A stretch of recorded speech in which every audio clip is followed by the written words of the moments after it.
Join me as we unlock the stories of the past, turning the pages of history to discover the vibrant lives, struggles, and triumphs that have shaped our world.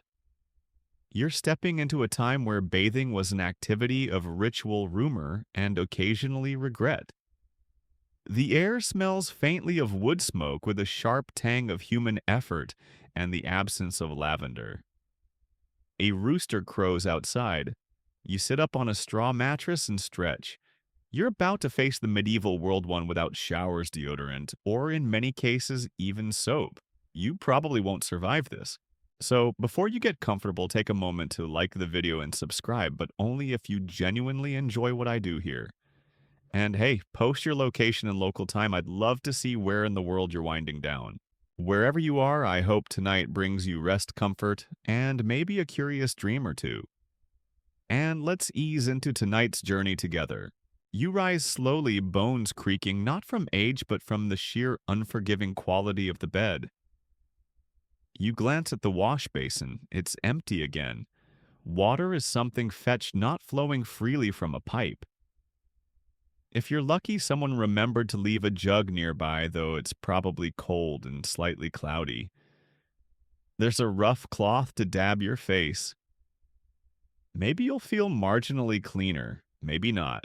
Bathing, as you've come to expect, is more of a social event than a personal one. Public bathhouses dot the cities. Yes, you heard that right. From Paris to Prague, communal bathing is all the rage. For a while. Men and women often bathed together, and tubs were filled, reused, and reheated. You'd strip down, slip into tepid water, and try not to think too hard about the fact that three other people just soaked in it before you. And don't be surprised if the local doctor is also the bathhouse manager, two birds. One slightly suspicious bucket of water. Some bathhouses even served food and drinks because nothing says clean like eating stew while watching your neighbor wash their armpits. Unless you believe it was just the poor mingling in the suds, even nobles joined in. But their tubs were often hauled into private rooms, scented with rose petals or warmed with stones. The soap, if available, is a coarse olive oil-based lump called lye soap. Harsh on the skin, unforgiving to the eyes, and not something you'd want near open wounds. But it gets the job done. Sort of. Then poof, bathhouses start vanishing. Around the 14th century, all that communal cleansing starts to feel a bit scandalous. Rumors swirl. Immorality disease and nudity gasp. The Black Death doesn't help matters. Suddenly, bathhouses are blamed as disease vectors. After all, they involved warm water, exposed skin, and close quarters. Historians still argue whether the bathhouse decline was driven more by religious morality or fear of infection. In rural areas, things are more do-it-yourself. You heat a cauldron over the hearth, pour it into a wooden tub, and hope the fire's still going by the time it's full. Most people bathe a few times a year, if that. Hair gets rinsed when it rains. Children are cleaned when it's convenient or when they're about to be married off. And yet the concept of cleanliness isn't absent. Far from it. It's just different. A person might wash their hands and face daily. Clean linen undergarments changed regularly are considered the best way to clean your body, especially since linen wicks away dirt and oil. You sweat through your tunic. No worries, that's what your underlayer's for. Just change the layer against your skin and call it a day. Some monks bathe weekly. Nobles might insist on bathing monthly. A certain King Louis XIV of France reportedly only bathed twice in his life, but wore perfume like armor. Did he stink? Almost certainly. Did he care? Not even a little. And yet in early medieval Islamic cities like Cordoba and Damascus, bathing was a sign of sophistication. Soap making became an art. Marble bathhouses with flowing water were the norm. Travelers from Western Europe marveled at this luxury. In fact, soap spread to the west via Islamic Spain, bringing with it ideas about bodily care that took centuries to take root. By now, you're sitting on the edge of your bed debating whether to rinse your face in that dubious basin water. You decide instead to rub your hands in a handful of dried rosemary from last season's herb garden, believed to purify the skin and ward off sickness. Is it effective? Probably not. Does it smell nicer than your neighbor Jeff the Tanner? Absolutely. In some towns, bathing becomes a luxury for the ill. Doctors prescribe warm baths to restore balance to the humors. A melancholic patient might be advised to soak in warm milk, or in goat urine, or wine, depending on how bad the symptoms and how drunk the physician. You remember a festival where peasants tossed flowers into tubs of water as part of a ritual bath? To cleanse the soul, they said. But mostly it was to avoid marrying someone who smelled like fermented cheese. Still, things weren't all grimy and grim. Even in the dirt, there was effort rituals, beliefs methods. Strange, perhaps. Questionable, definitely. But hygienic in their own uniquely medieval way. So, as you shuffle toward the open shutters peering out over the smoky village rooftops, take a deep breath of morning air, brisk, smoky, a little manure heavy, and know that somewhere someone is climbing into a lukewarm tub, grateful for the opportunity. You're sitting at the edge of a rickety wooden bench, staring at a cup of thin ale because it's safer than the water. That may sound absurd to your modern ears, but here in this century, water has a dangerous reputation. You've probably heard the phrase, "don't drink the water," tossed around while traveling. Well, in medieval times, it wasn't just advice, it was survival instinct. It's not that medieval people didn't know what water was. They just didn't trust it, especially standing water. You've seen the streams that pass through towns gray bubbling with things that are definitely not supposed to bubble. You've seen the wells sometimes too close to latrines, and you've seen people getting sick. Over and over again. Bad humors, they say. Miasma, the scholars insist. Dirty water, meanwhile, just sloshes quietly in its bucket, saying nothing. So instead of sipping a nice glass of cool water, you reach for ale or watered wine. Even children drink weak beer brewed just enough to kill whatever unpleasant microbes might lurk in the liquid. Is it tasty? Not really. But it won't send you running to the privy, hopefully. Bathing, too, starts to fall under suspicion in this damp and disease-ridden mindset. Remember those bathhouses we mentioned? The ones that served wine and sometimes came with companionship baked into the price? They start to get a bad name. Not just from the church, which already wasn't thrilled about everyone casually stripping down together, but also from physicians and town officials. Don't go there, they say you'll catch something. And not in a metaphorical way. They literally thought diseases could sneak in through your pores. Some believed hot water opened the skin and let in illness. A warm bath in this line of thinking was like propping open your windows in a storm. Better to stay dry and dusty. You walk past a stream in town. A tanner is scraping hides in it. Next to him, a washerwoman is pounding linen with a wooden bat. Upstream, a child splashes happily catching frogs. And downstream, let's just say the Gong farmer's cart was suspiciously full this morning. This is why you don't trust water. Of course, monks have a more nuanced approach. In Benedictine monasteries, clean water is a treasured part of the daily rhythm. Monasteries build elaborate aqueducts and cisterns.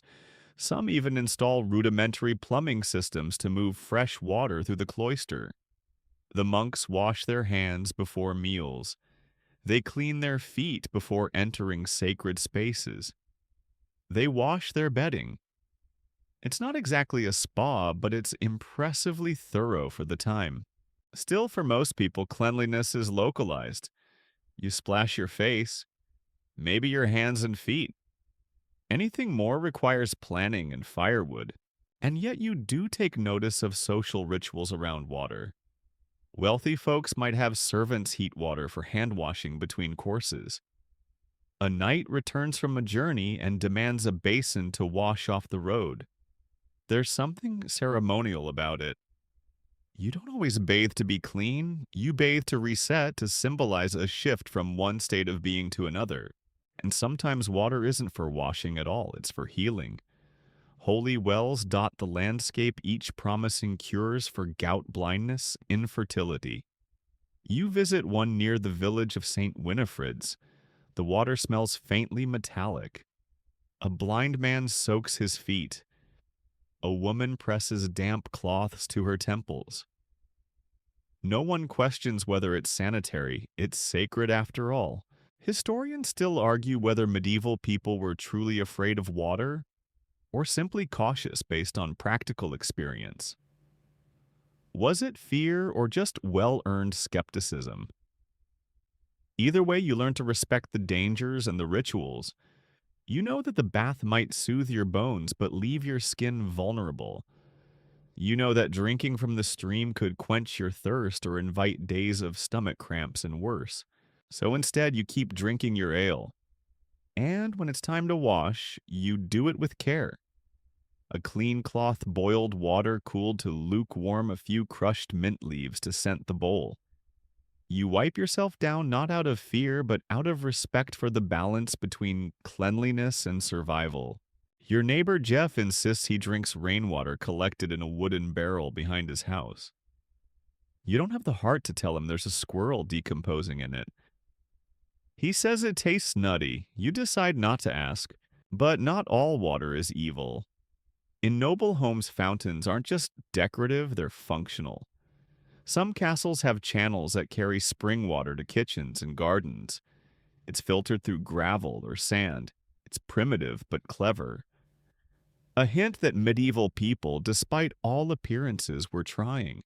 In the countryside, you hike to a spring with a wooden bucket. You hold your breath. You sip. Cold, sweet, and clear. The best water you've ever tasted. For a moment, you forget the grime of the world. You feel something close to peace. Then Jeff shows up with his rain barrel. The sun creeps through the slats of the wooden shutters, casting thin stripes of dusty gold across the floor.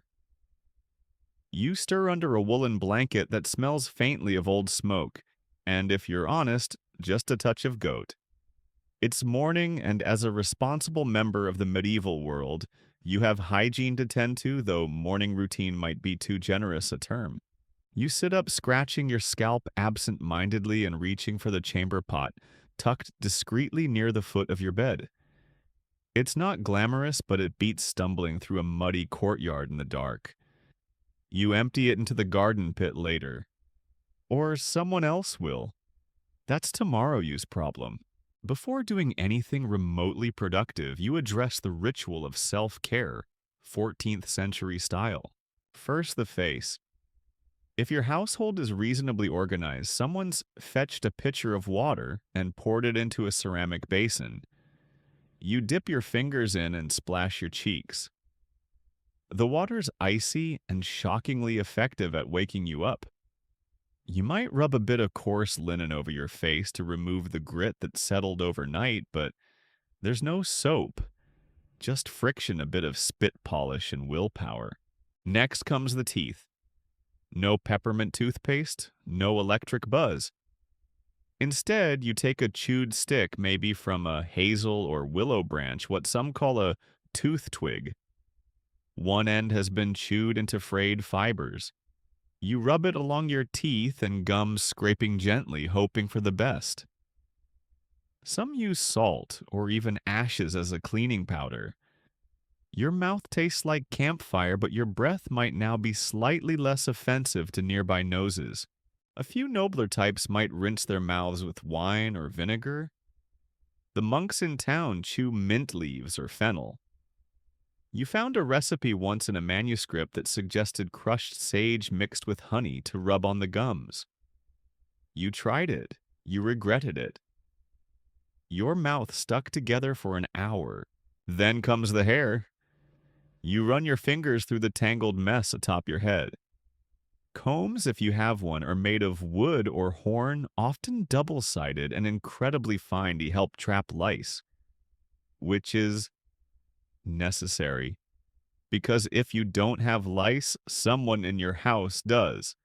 You pass the comb through your hair and check the teeth afterward. It's a daily gamble.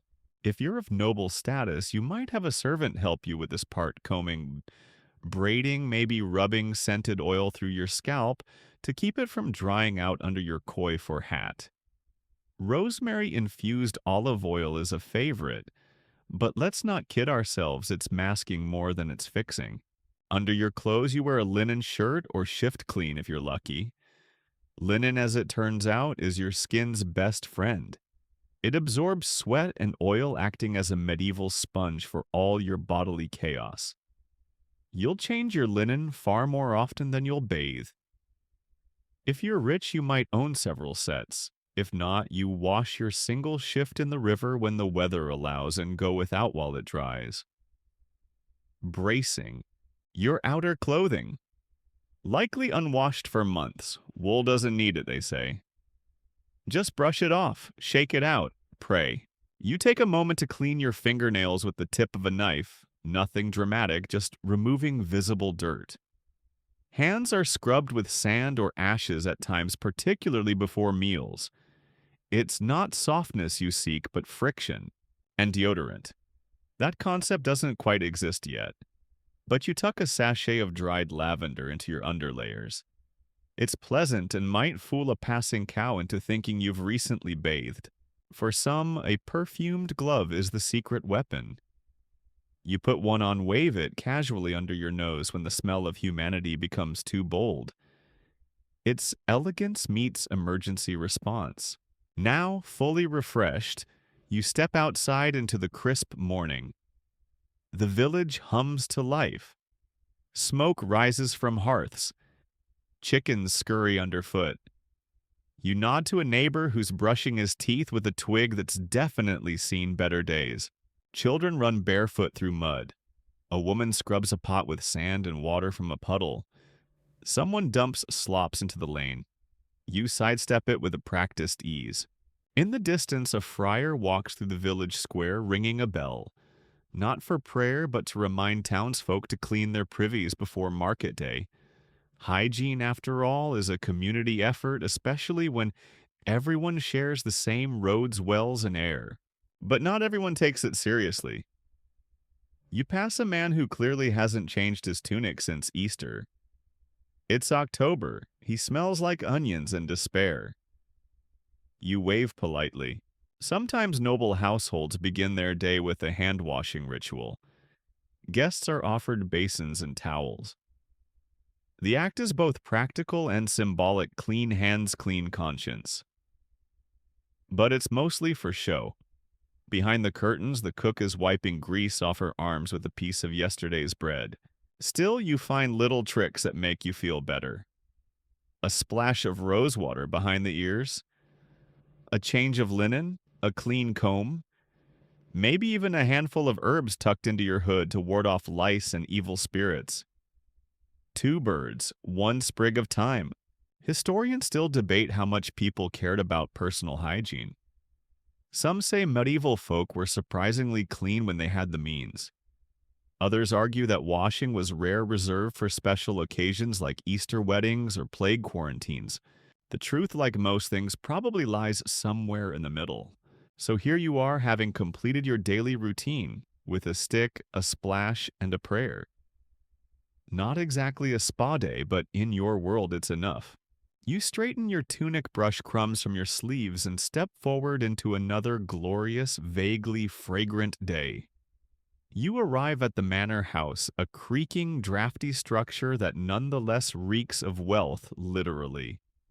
Because contrary to what you might imagine, being rich in medieval times doesn't mean you smell good. In fact, sometimes the stench of nobility is even worse than the common folk. You step inside and the aroma hits you. Wax-damp wool, a faintly pungent undertone of sweat and mutton. Being a lord or lady comes with fine robes, feathered hats, Gold rings and clothes so thick layered and unwashed that they can practically stand on their own. A nobleman may own a dozen tunics all embroidered and dyed with the costliest colors. But how often are they cleaned? Well, that depends. The inner garments, those linen shirts and underpants that sit against the skin, might be changed regularly. The outer layers, maybe once a season, if that. So, how do nobles cope with the slow creep of odor? With confidence mostly, and perfume, buckets of it. Scented oils, rosewater, and musk from animals you'd rather not meet. You might have a little container of aromatic herbs tied to your belt, a pomander, or a hollowed out pendant around your neck filled with cloves and cinnamon. A sniff here, a waft there. Just enough to convince yourself you're less offensive. And then there's the hair. For noble women, cleanliness is a performance. Hair is brushed and oiled, often wrapped in silk or veils to keep it from collecting dust. Some dye it with herbs or lighten it in the sun, but actual washing rare. You sit still for an hour while a servant combs through your tresses, removing tangles and lice with a fine-toothed horn comb. If you're lucky or married to someone powerful, you might have your own bath brought to your chamber, a wooden tub lined with linen, scented with rosemary filled with water, carried by servants and reheated over and over. The process takes hours, the privacy is limited, and the water gets reused. A lot. Your bath is an event. Musicians might play. Candles flicker. A tray of candied almonds waits nearby. But make no mistake, this is luxury, not efficiency. At the royal level, hygiene reaches even more absurd heights. King Edward IV reportedly had a bathhouse keeper on staff whose full-time job was to maintain the royal tub. Imagine the job listing must be discreet, strong enough to carry hot water and capable of not fainting at the sight of royal feet.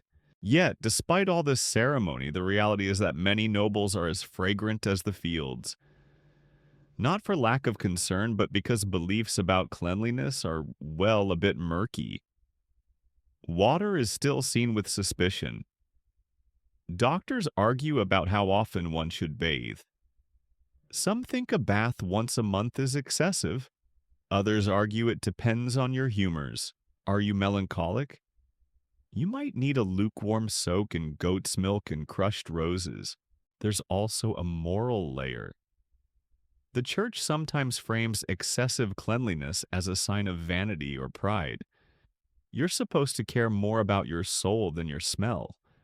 A clean body, some argue, invites temptation. A little dirt might actually protect you from lust, from sin, from Frenchmen. Cleanliness in this context can be suspicious. Still, nobles do have options. They can afford cloth napkins instead of wiping hands on tunics. They can burn scented wood in the fireplace. They have private latrines built into castle towers, basically a hole that drops waste into the moat below. Nothing says refinement like poo water circling the drawbridge. Historians still debate whether nobles were truly more hygienic than peasants. Some argue that nobles, thanks to access to linen servants and space, maintained better standards. Others point out that wealth sometimes insulated them from reality. If you don't notice the smell, it doesn't exist, right? A lady of the court might carry a lace fan, not just to flirt, but to waft away the communal aroma of a banquet hall, packed with unwashed bodies. A nobleman might splash rosewater onto his gloves before greeting guests. These gestures are less about actual hygiene and more about the performance of cleanliness. Behind the great hall, you peek into the servants' quarters. One maid scrubs a wooden tub with ashes and vinegar, muttering about last week's feast. Another is beating rugs outside, coughing from the cloud of dust. The irony isn't lost on you. Servants might smell better than their masters because they do the actual cleaning. Even in courtly love poems, smell plays a subtle role. Knights wax poetic about their ladies' scented hair and breath like meadow blossoms. You wonder if that's wishful thinking or just poetic license, because realistically, she probably smells like lavender honey and a faint hint of cheese. You glance around the chamber again. Tapestries hang to keep out the chill and also to trap smells. Straw is scattered on the floor infused with herbs like thyme or mint to mask what seeps up from below. You tiptoe around a sleeping dog. He smells better than most of the guests. You think back to your own routine this morning, the tooth twig, the splash of cold water, the rosemary sachet tucked under your tunic. Modest as it was, it might just rival the efforts of the nobility. Because in the end, no matter your rank, the medieval world is a smelly place. You just choose your strategy, embrace it, mask it, or pretend it doesn't exist. And as you slip out of the chamber passing a noble who smells strongly of clove and damp velvet, you remind yourself it's not about being clean. It's about being clean enough. You lean against the worn timber wall of a village alehouse waiting for your midday stew when a young apprentice flashes you a crooked grin and chomps confidently on a sprig of mint. "Keeps the rot away," he says through green-stained teeth. You nod appreciatively even if it's more optimism than reality. Because in medieval times, dental hygiene is a strange blend of good intentions, herbal improvisation, and pure survival. The good news: not everyone's teeth are falling out. In fact, thanks to a diet lower in refined sugar, some medieval mouths fared surprisingly well. The bad news: that doesn't mean they're clean, or white, or particularly pleasant. You swish some watered ale around your mouth, not because you're thirsty, but because it's the only antiseptic rinse within reach. There's no toothbrush, no dentist, no pearly whites campaign. Instead, there are chewing sticks, linen cloths, and folk remedies passed down like treasured secrets. One popular method involves rubbing crushed herbs, mint, rosemary, sage on your gums. Some mix them with salt or charcoal. Others use vinegar rinses or even urine, based on the belief that ammonia kills mouth-borne illness. You decide to stick with sage. You remember watching a monk polish his teeth with a cloth dipped in honey and powdered coral? "For the bishop's inspection," he muttered. Decorative, not dental. Toothpicks are common slivers of wood or bone you keep tucked behind your ear. After meals, you casually pick your teeth in public. Not rude, just necessary. Meat gets stuck. Bread hardens like stone. Your molars do the work of millstones.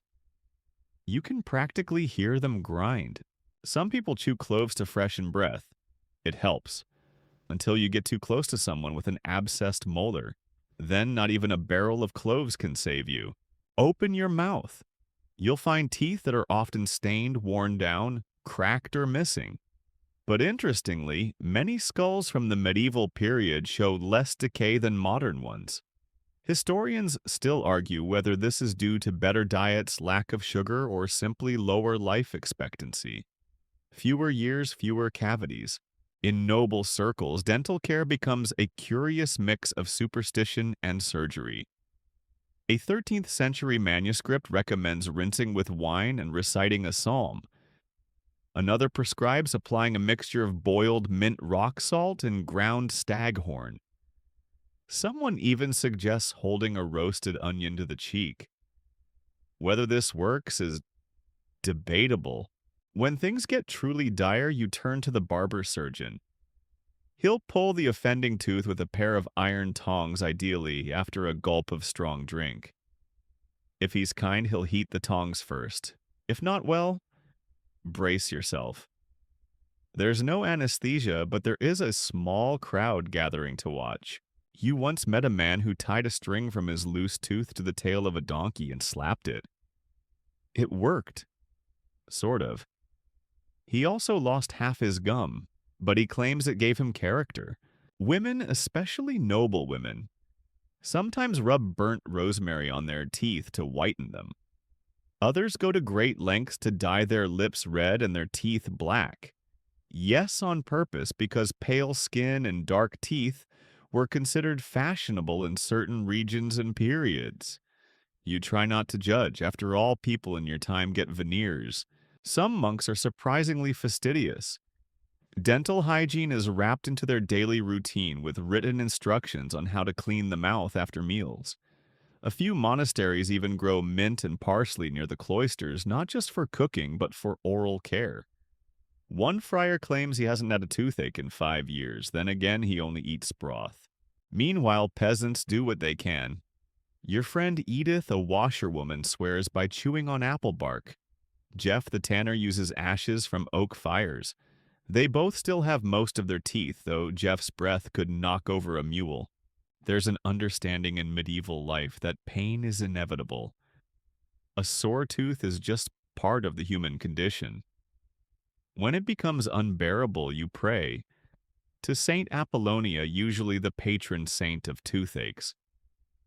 She's often depicted holding a pair of pliers, comforting. And yet, despite all this, you see smiles. Children with gapped teeth laughing in the fields. Minstrels flashing stained grins while strumming lutes. A barmaid with a single gold tooth winking as she serves stew.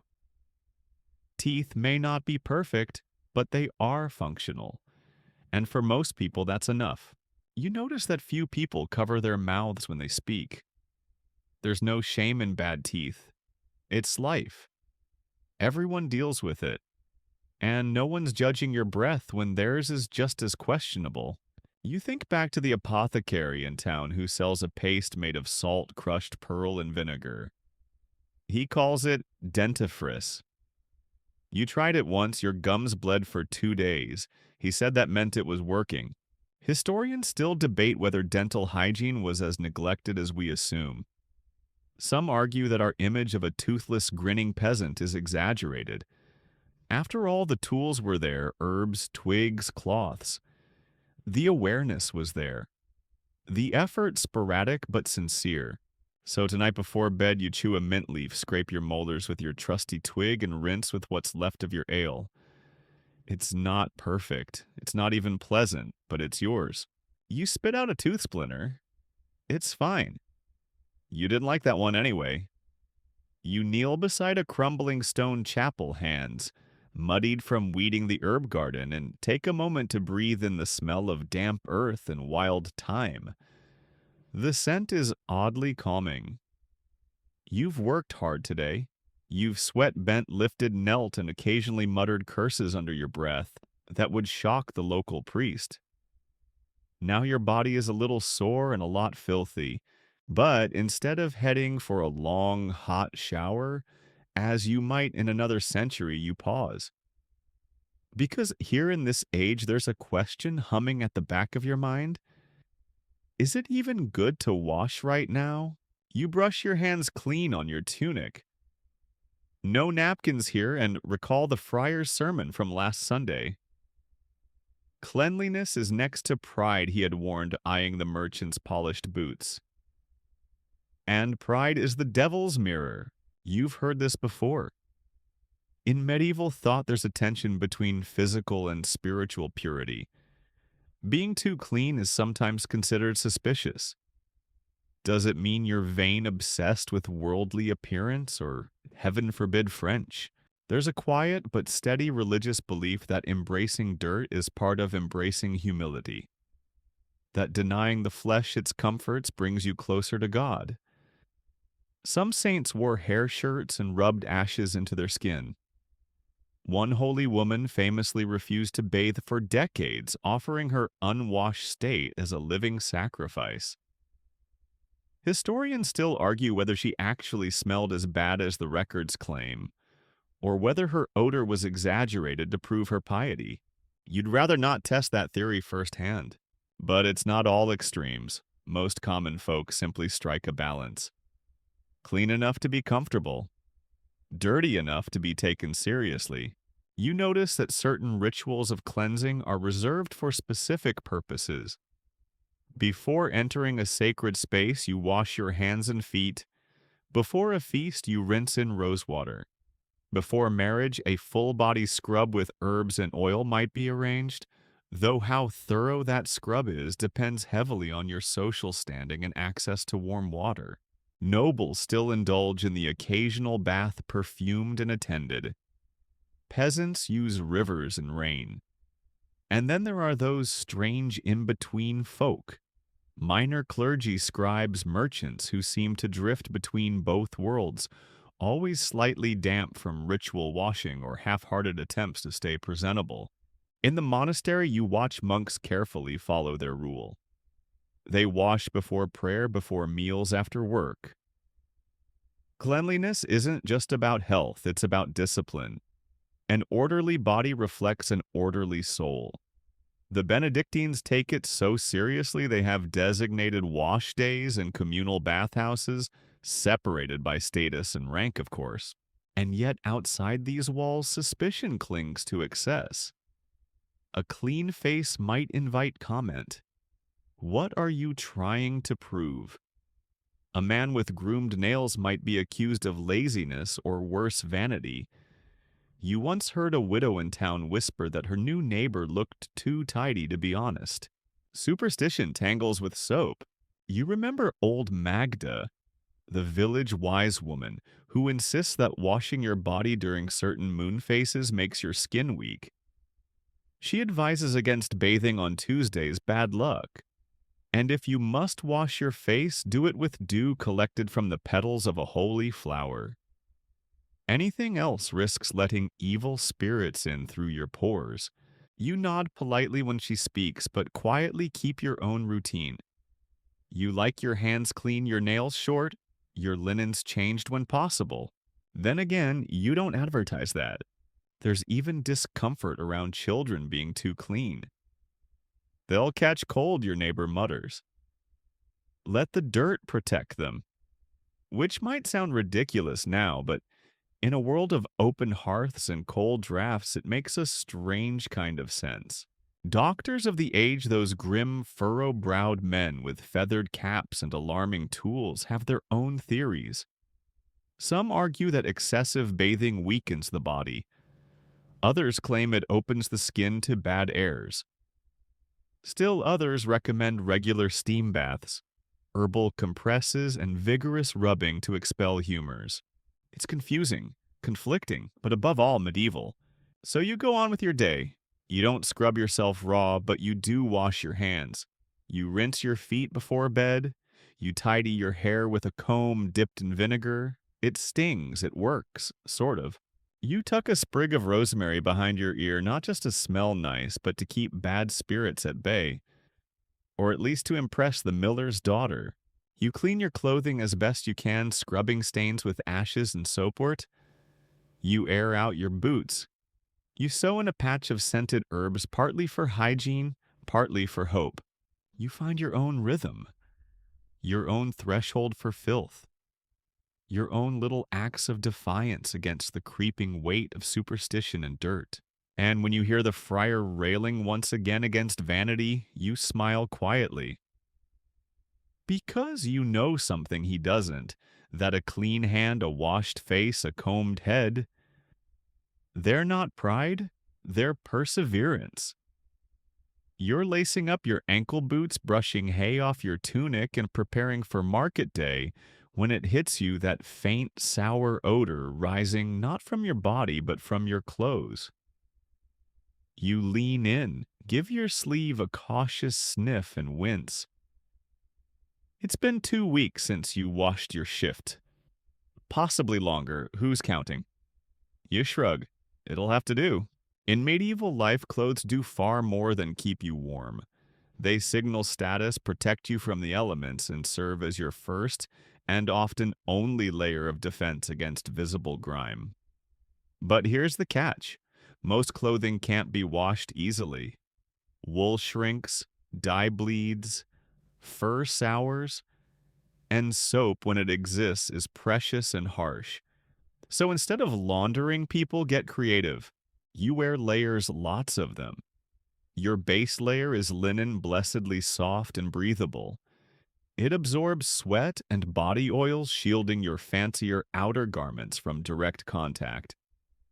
The trick is to change your linen shirt or chemise as often as possible, ideally once a week if you're lucky, once a month if you're not. Some wealthy households have linen changes twice a day with servants on laundry duty from dawn to dusk. You are not one of those households. Above the linen comes wool, your tunic, your hose, your cloak. Wool is durable, resistant to light rain, and naturally odor masking, but it's also a magnet for soot, grease, and smoke. Washing it is risky business. It can take days to dry, and if you're not careful, it'll shrink to child size or take on the permanent scent of wet dog. So instead, you brush it, beat it, hang it in the wind. You might rub it down with a cloth soaked in vinegar or scented water. You might even air it out over rosemary branches to infuse it with something vaguely pleasant. But wash it only when it's absolutely filthy and when the weather is perfect. Fashion, of course, complicates things. Those tight sleeves and layers of buttons aren't just decorative, they're frustratingly impractical. Your neighbor's daughter wears a gown with lacing that requires assistance to put on and remove. She wears it every day. It has never been washed, not once. She just swaps the underlayer and fluffs her hair. And honestly, she smells better than Jeff. Fur is worse. Nobles love fur-lined cloaks and collars. But fur cannot be cleaned with water, it mats curls and dyes all over again. So it's combed, scented, rubbed with crushed herbs or powders, and still it ends up smelling like the inside of a very fashionable barn. Clothing colors add another layer of hygiene anxiety. White linen shows every stain, dirt, grease, menstrual blood food. That's why you often see noble underlayers dyed a soft beige or gray. Peasants, on the other hand, wear natural hues that mask grime. Earth tones for the earthbound. And don't get started on shoes. Leather cracks if soaked and soles wear thin fast. You might stuff them with straw to keep feet warm or dust the insides with dried moss. Some people even sprinkle ashes into their shoes to absorb odor. You once tried rose petals. Your toes smelled like a confused salad. Of course, if you're wealthy, you might own multiple outfits.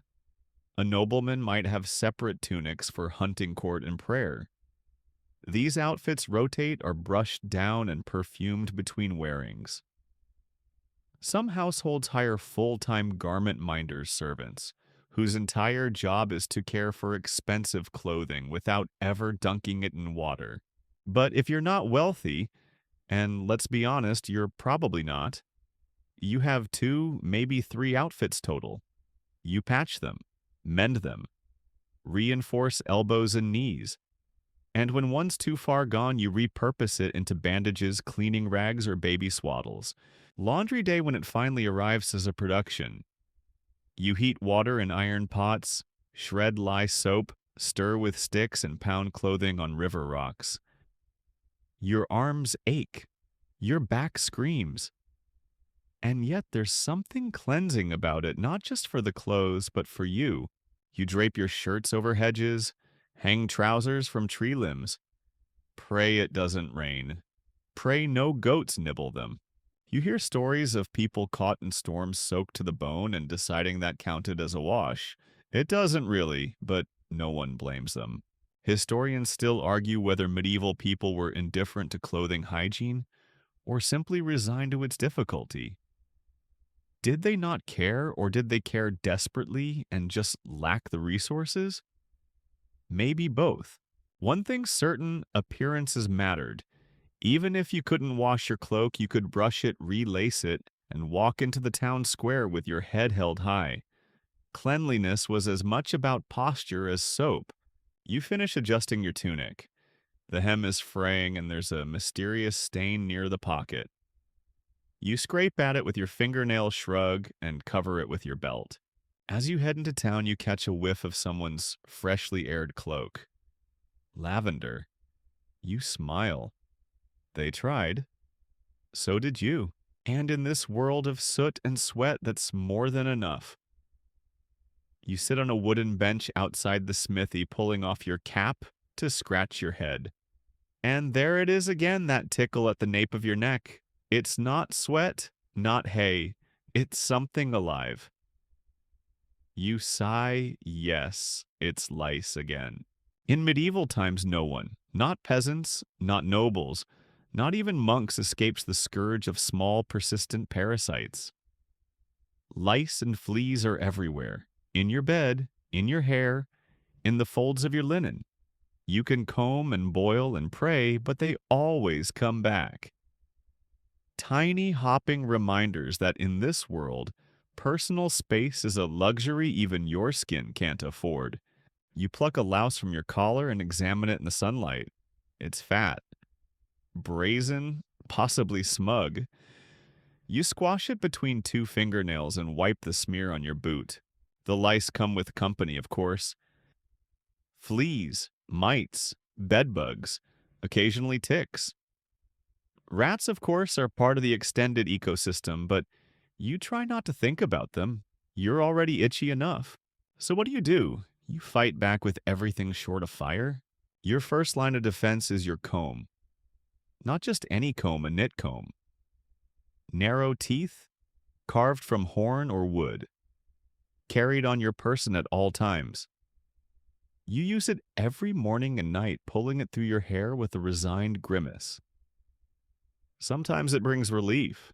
Sometimes it brings proof you're losing. You dust yourself with herbs, dried rosemary, lavender, wormwood. Your favorite is pennyroyal, although some say it causes fainting spells. You don't care. If it drives the fleas away, you'll take the risk. And then there's the clothing strategy. You boil your linen underlayers when you can. You beat your bedding with sticks. You sun your mattress in the open air. Some folks hang their cloaks over smoke pits, hoping the fumes will drive the bugs out. Others swear by storing bedding with elder leaves, or garlic, or crushed seashells. It's equal parts science folk magic and desperation. The rich have their own weapons. Scented sachets, herbal floor rushes, cat fur-lined hoods. You once heard of a noblewoman who kept a pet ferret beneath her skirts, not for company, but to eat the fleas. Historians still argue whether that one's true. You desperately hope it is. Monasteries, surprisingly, are not immune. Despite their rituals of cleanliness, monks often share cells, beds, cloaks. One Benedictine record complains of bites at vespers and includes a marginal doodle of what might be a louse with a halo. Even spiritual purity can't repel pests. You remember once staying at an inn, cheap, crowded, and warm. You woke to find a flea bite the size of a walnut and a spider the size of your thumbnail crawling across your pillow. The innkeeper just chuckled and handed you a clove-stuffed pouch to sleep with. It smelled nice. You still got bitten. There are always new remedies. One old woman in your village sells flea traps, small boxes lined with honey and hair. You're supposed to tie it to your ankle overnight. The fleas jump in, get stuck, and die happy. You tried it once. It caught your bootlace instead. Another remedy involves wearing a scrap of red wool soaked in vinegar. The logic: fleas hate the color red, or love it and will jump to it instead of your skin. No one agrees. You hear whispers that fleas are a punishment for sin. That lice appear where gossip festers. You've been bitten enough times to think that's just nonsense.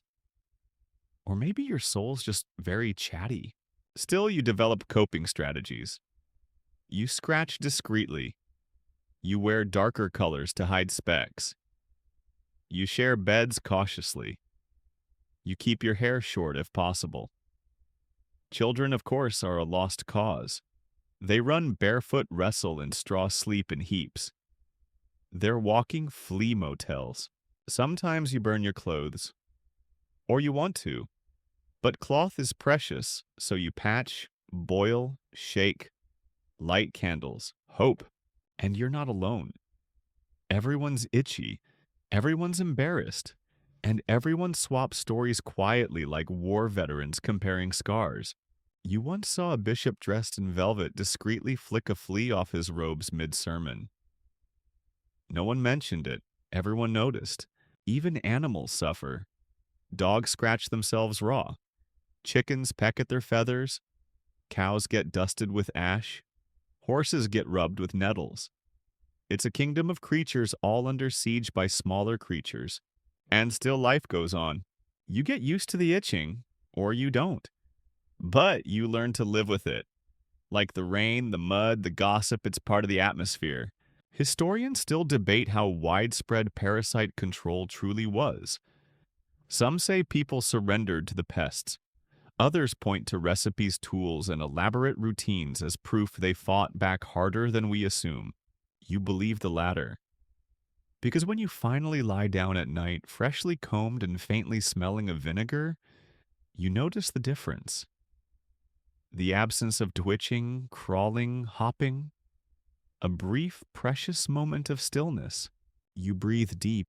Then you scratch your elbow. Ah, well. You step into the crowded hall of the Guildmaster's banquet, and the first thing that hits you isn't the sight of steaming meat pies or tankards of ale, it's the smell. Dozens of bodies, all layered in wool leather, and centuries-old social anxiety mingle together in a bouquet of sweat-smoke mutton fat and faint desperation.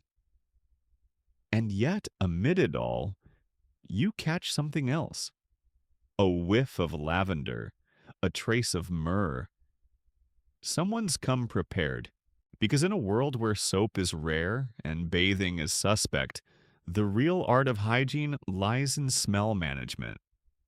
And that, my friend, is where medieval perfume and olfactory illusions come into play. You look around and spot a woman with a small metal ball hanging from her belt, her pomander.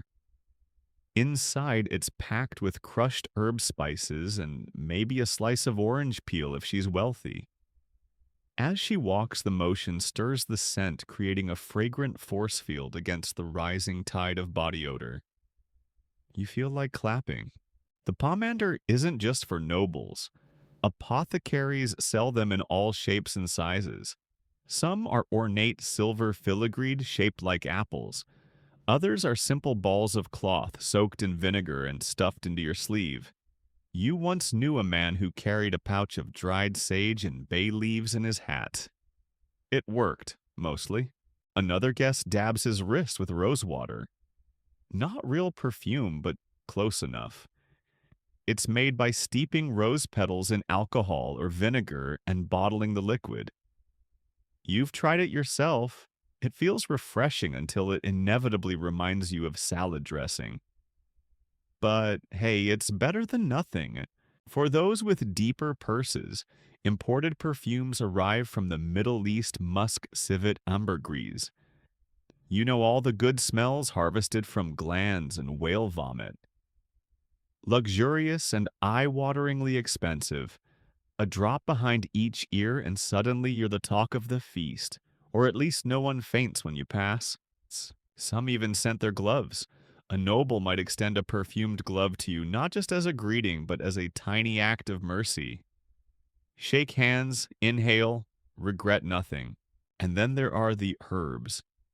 People tuck lavender into their collars, thyme into their boots, mint behind their ears.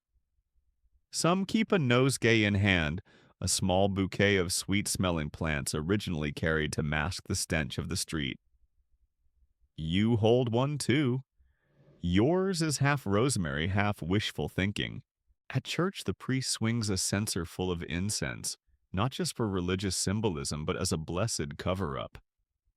The mingled odor of damp cloaks and warm pews disappears beneath curls of frankincense and myrrh. A holy smokescreen. And don't underestimate smoke itself. Some households burn juniper or sage indoors, not for warmth, but for fumigation. Smoke clings to fabric, drives out pests, and covers up smells. You once stood too close to the hearth for 20 minutes and emerged smelling like a delightful smoked ham. No one complained. People scent their washing water when they can. A few drops of lavender oil, a crushed lemon peel, a handful of rosemary. It's not always strong, but it helps, especially if the water is slightly questionable to begin with. Some even experiment with scented powders talc made from crushed chalk and herbs. You dust it into your shoes, rub it on your armpits. A priest warns you it invites vanity. You ignore him. You've met the alternative. You recall the story of a woman who wore a necklace filled with cloves and star anise. She claimed it kept the plague away. It didn't, but she smelled amazing. Her reputation for fragrance outlived her by at least a decade. Historians still argue whether these practices were widespread or reserved for the elite. Some say only nobles had the time and resources to mask their stench. Others point to market records, herbs sold by weight perfume oils listed beside wine and cheese as proof that even common folk made the effort. And then there's theater. Actors stuff their tunics with wormwood before performing in crowded taverns. Traveling bards smear their beard with pine resin before reciting poems. A good smell sells a good story. Even the dead aren't immune to scent-based illusions. Corpses are anointed with herbs and oils before burial, not just for ritual, but for practicality. No one wants a stinky funeral. You head home after the feast, nosegay still in hand, your cloak faintly dusted with wood smoke and clove. You pass through the town square where someone's burning rosemary branches in a brazier. The smell fills the air, sharp, earthy, oddly soothing. For a moment, it almost feels clean. You stop to tuck a sprig into your collar. It's not soap, it's not a bath, but it's a gesture, a ritual, a signal to the world that you're trying. And sometimes in this world, that's enough. The sound of sloshing wakes you before dawn, someone dumping a bucket out the window. You lie still, eyes half closed, and hear the telltale splash below. Then a curse. Then a second splash. You groan softly. Chamber pot hour. You get up careful where you step.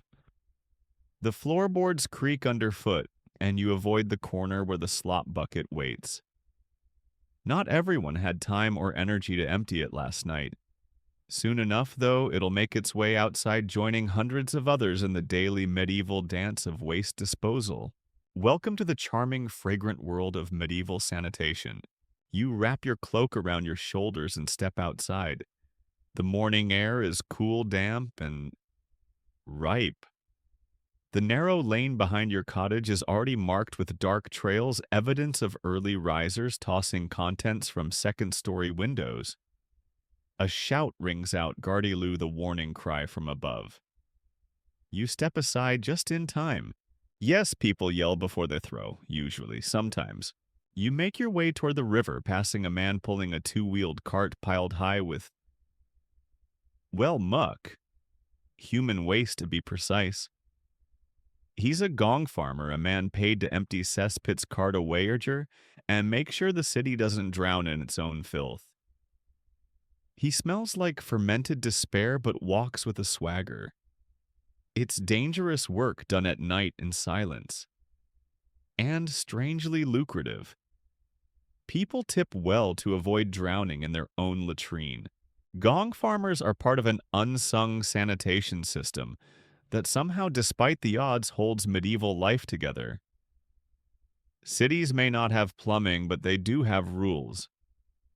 Streets are swept sometimes. Gutters carry off rainwater, and worse, waste is dumped in designated pits eventually, or sold to farmers as fertilizer. You peer into a side alley and spot a row of privies outhouses built over pits or streams.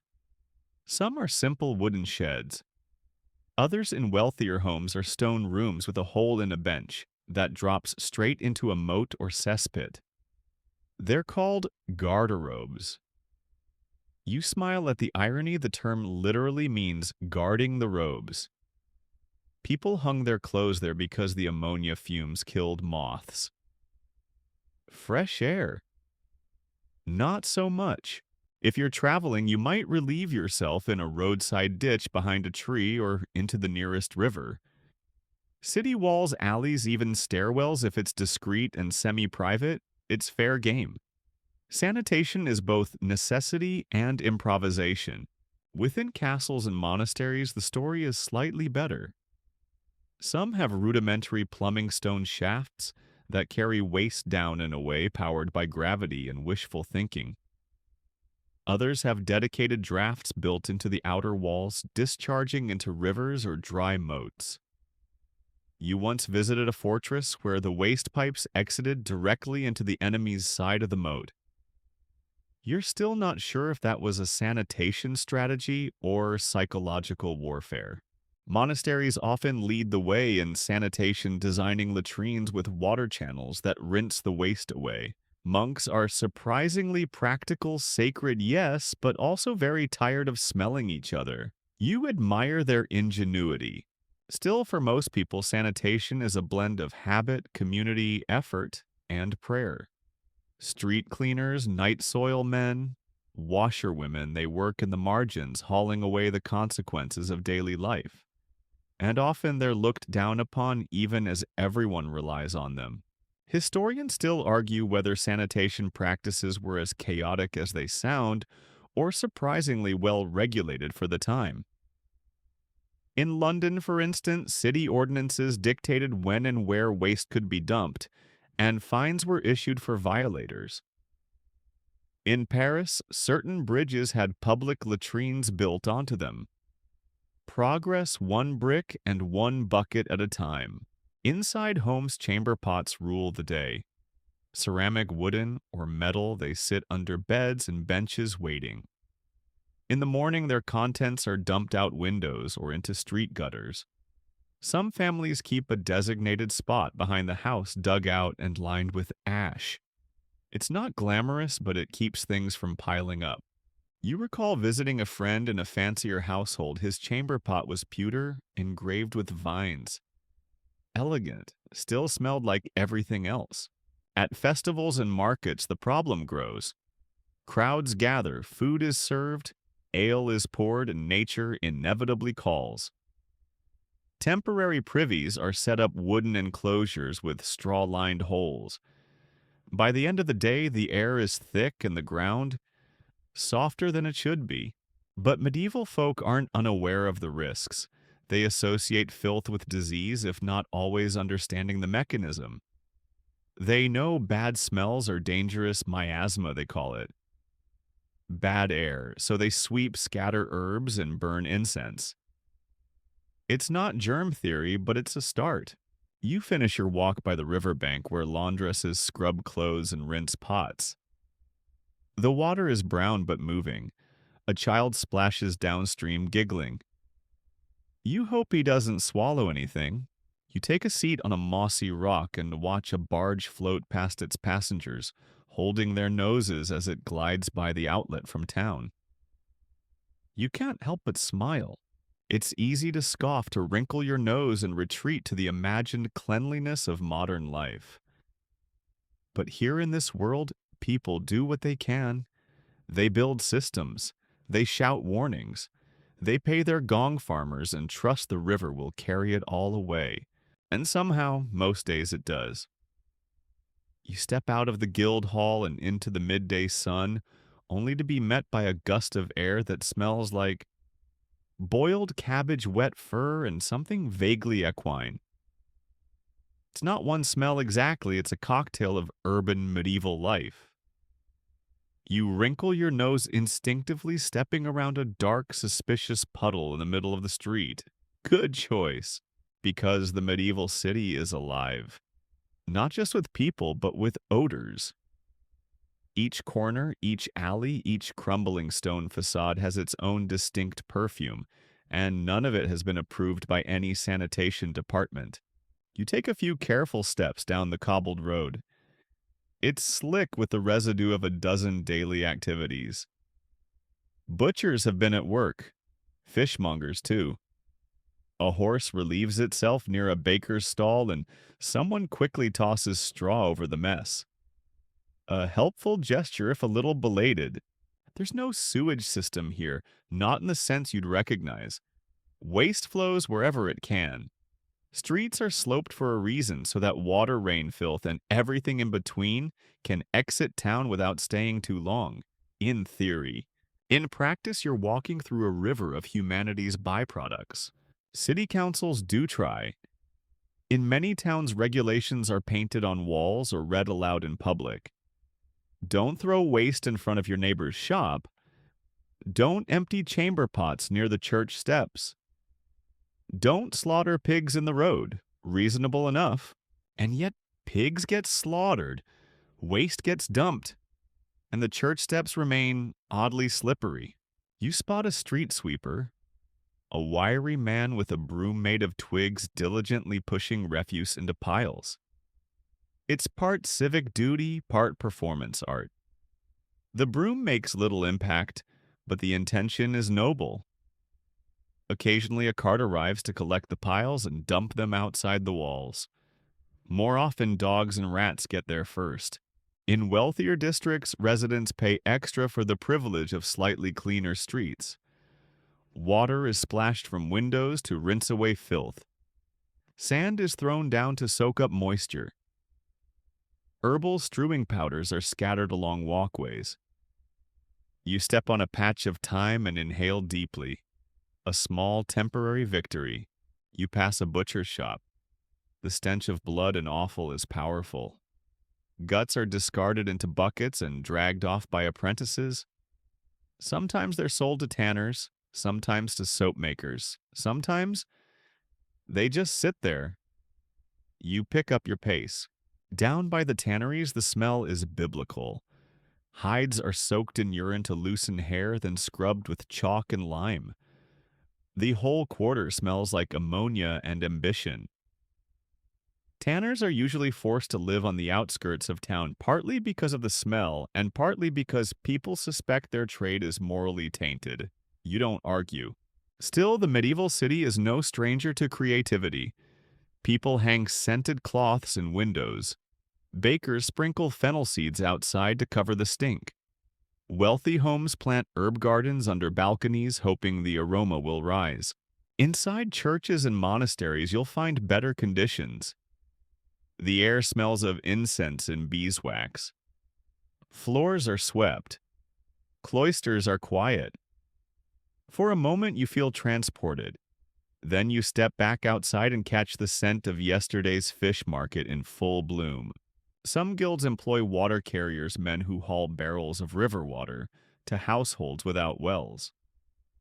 Others specialize in hauling away waste. You recognize one by his stained apron and the resigned look in his eyes. His mule smells better than he does. Still, despite the smell, the city thrives. Traders shout their wares, children run barefoot through alleys, musicians play, lovers meet under balconies. Life continues in all its aromatic glory. Historians still argue whether medieval people noticed the smells or simply accepted them. Some suggest they had a higher tolerance. Others believe they masked the worst with scented herbs perfumes or just plain stubbornness. One account from a 14th century traveler describes London as a place where every breath is a discovery. He meant it kindly. You think. You remember visiting a spice merchant's booth once, tiny glass jars filled with cinnamon, cloves, nutmeg. A single sniff transported you to another world. You couldn't afford any, of course, but you loitered long enough to inhale half a dozen times. The merchant noticed. He said nothing. You pass a soap maker's stall. The bars are rough and brown, made with animal fat and lye. They smell slightly better than the tanneries. Barely. Still, you consider buying one. Not for yourself, but as a gift. Soap is oddly personal here, practical, rare, appreciated. A scented bar is a luxury. As you head home, stepping over a broken barrel and avoiding a puddle you definitely don't want to investigate, you realize something: the city isn't dirty because people don't care. It's dirty because cleanliness here is a battle. One fought daily with limited tools and unlimited mess. You lift your nosegay to your face and breathe in rosemary and mint, one small fragrant victory at a time. You're seated on a three-legged stool beside a window, trying to catch the best of the afternoon light as you untangle a clump of your hair. The comb snags. Again. You sigh, twist the knot tighter, and keep working through it. Because in the medieval world, hair care is one of those quiet daily acts that people rarely write songs about but would absolutely notice if you neglected. Your hair, whether long or short, straight or curled, is more than just decoration. It's a measure of health virtue and, depending on your station, a real chore to maintain. You reach for your comb. It's made of bone carved with care and has two rows of teeth wide on one side, narrow on the other. The narrow side is your weapon against lice. The wide side, for working through the day's tangles, straw, and smoke. You start at the ends and slowly move up, tugging, pausing, pulling. There's no conditioner, just patience and maybe a dab of oil if you're lucky. Hair oils vary by region and budget. Rich folk import olive oil or almond oil.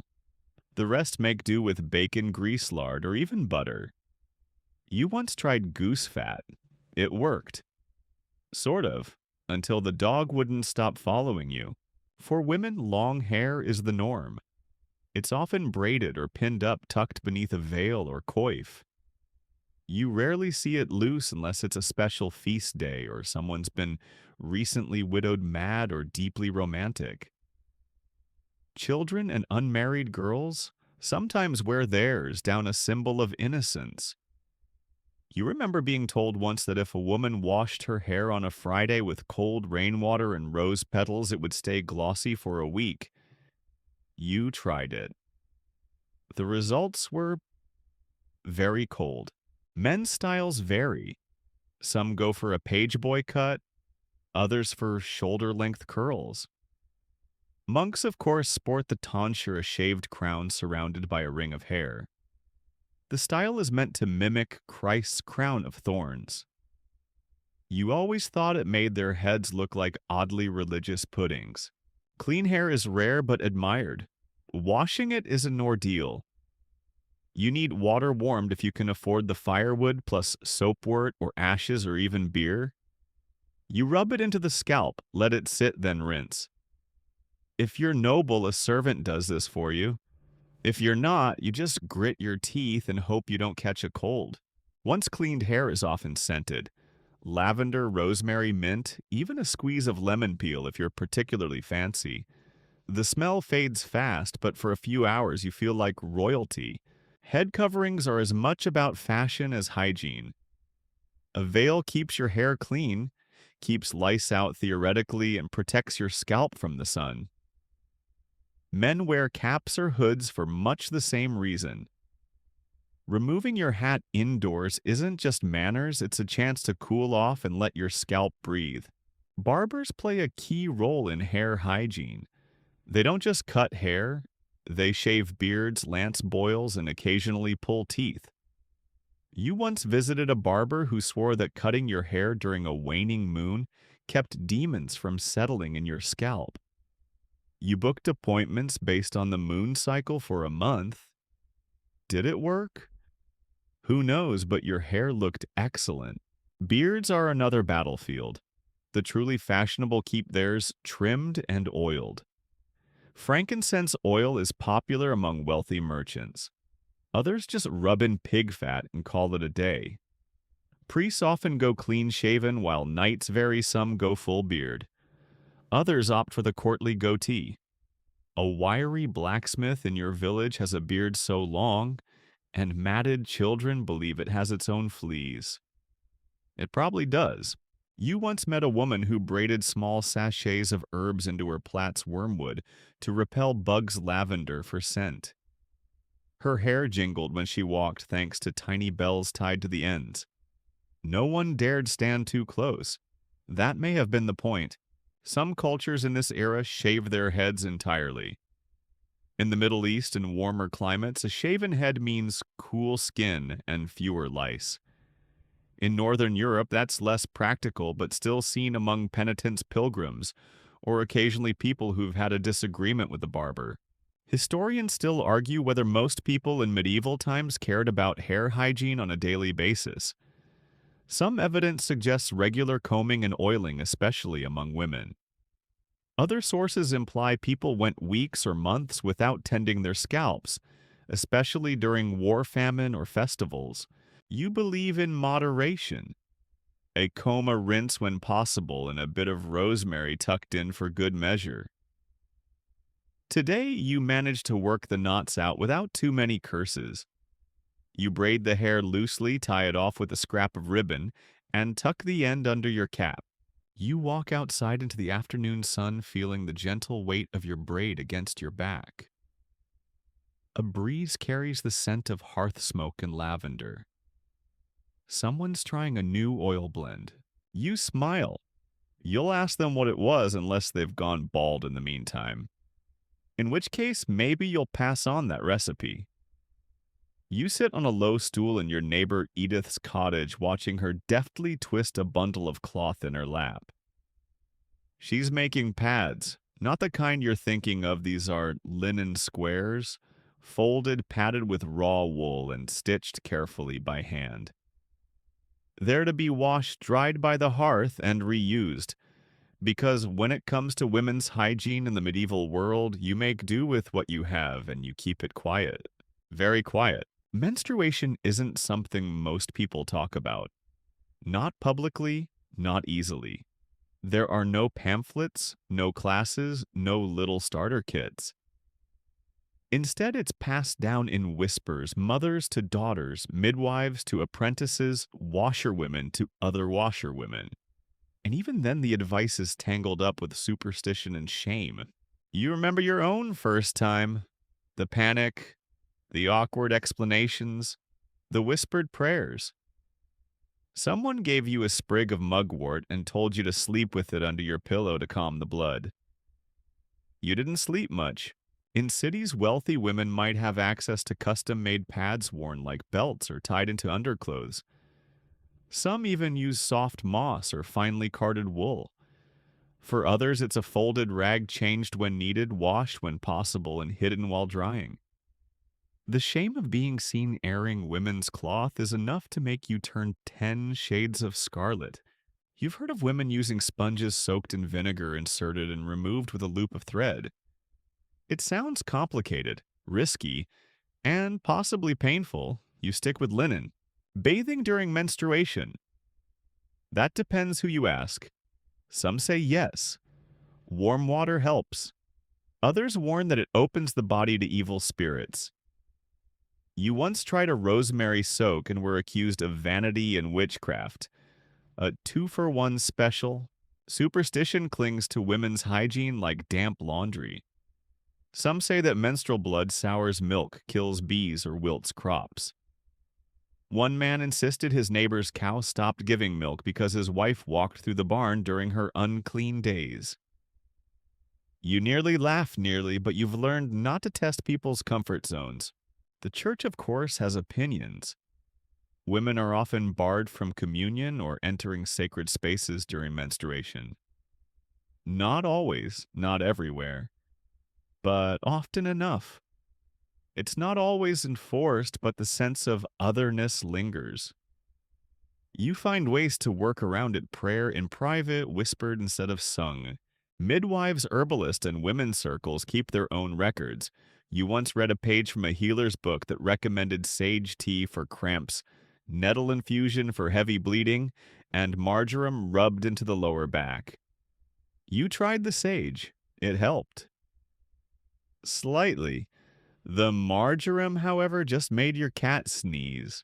Pregnancy and postpartum hygiene are equally murky. Women are often secluded for weeks after birth, tended by other women. Cloths are changed regularly, sometimes with wine-dipped rags or herb-infused compresses. And then there are the rituals, blessings, cleansing ceremonies, offerings of bread or candles. Not for hygiene necessarily, but for protection. Historians still argue about how women managed menstruation day to day. Physical evidence is rare. Worn cloth doesn't survive well, and cultural taboos mean written records are minimal. But hints survive in wills that list women's linens, in folk recipes for teas and poultices, and in accounts of markets that sold moss for ladies. You suspect much of it was simply endured, quietly, stoically, like so many other discomforts. Of course not. Every woman suffers in silence. Edith, your neighbor, talks openly, brazenly, scandalously. She claims wine helps. You suspect it helps her talk even more. Then there's the matter of undergarments. The myth that no one wore underwear in the Middle Ages is complicated. Some did, especially women. Linens tied at the waist, sometimes open at the crotch for practicality. Not ideal, but better than nothing. And easier to manage when changing pads or washing up. You pass through the village and see a line of linens flapping in the breeze. Among them, a few discreetly folded cloths. You nod in quiet solidarity. Someone else is managing too. You once asked a traveling midwife what she thought about the superstitions. She snorted, tossed her braid, and said, "Men don't understand what their lives depend on." Then she went back to grinding fennel seeds. You hold on to that thought. There's dignity in this quiet management. Not silence, not shame, just determination. You fold your own cloths by firelight, steep your tea, and breathe through the cramps. You don't complain not because you can't, but because there's work to be done. And in a world where chamber pots, lice, and public baths are part of daily life, a bit of blood once a month is hardly the most shocking thing around. You tuck the bundle of cloth under your arm and head home. The fire needs stoking, your shift needs rinsing. And maybe, just maybe, you'll risk a rosemary bath after all. You duck under the low beam of the apothecary's doorway, greeted by the familiar scent of dust rosemary and something metallic that probably shouldn't be leaking from that jar. The man behind the counter waves you in with a red-stained hand and a smile that's both reassuring and a little concerning. He's not a doctor, not exactly, but in the medieval world, medicine is less about credentials and more about confidence. Today, you're here for something simple, a poultice for a sore ankle. But as you wait, you watch a man in the corner spit a tooth into a rag, while a barber surgeon sharpens his blade. Someone hums softly in Latin. A dog pees near the herbs. All is well. Cleanliness when it comes to medieval medicine is optional. The concept of germs doesn't exist yet. The idea of sterile environments. Not even a whisper. And yet healers and caregivers do clean things, just not the way you'd expect. They wash wounds with wine or vinegar, burn herbs to purify the air, and rinse hands when they can. It's not modern hygiene, but it's not total chaos either. You glance over at the surgeon's tools, a small saw tongs, a scalpel, all rolled in a stiffened leather pouch. Are they clean? Probably not. Are they wiped between uses? Maybe. Are they going into someone's arm later? Definitely. In cities, barber surgeons double as doctors for the poor. They shave heads, lance boils, bleed patients with cheerful efficiency. Bloodletting is practically a cure-all headache, fever, melancholy marital tension. A quick slice near the elbow, a warm bowl, a weak smile, and you're balanced again. Physicians, on the other hand, are a different breed. They rarely touch their patients. They examine urine in glass flasks, comparing color and scent to elaborate charts. They discuss humors, blood phlegm, black bile, yellow bile, as if they were managing a temperamental soup. Treatments are prescribed from books copied and recopied by candlelight. Few of them involve soap, and yet there are moments of surprising cleanliness. Midwives, for instance, often wash their hands with vinegar before assisting in childbirth.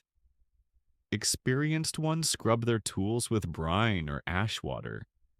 They burn old linens and insist on clean straw for the birthing bed.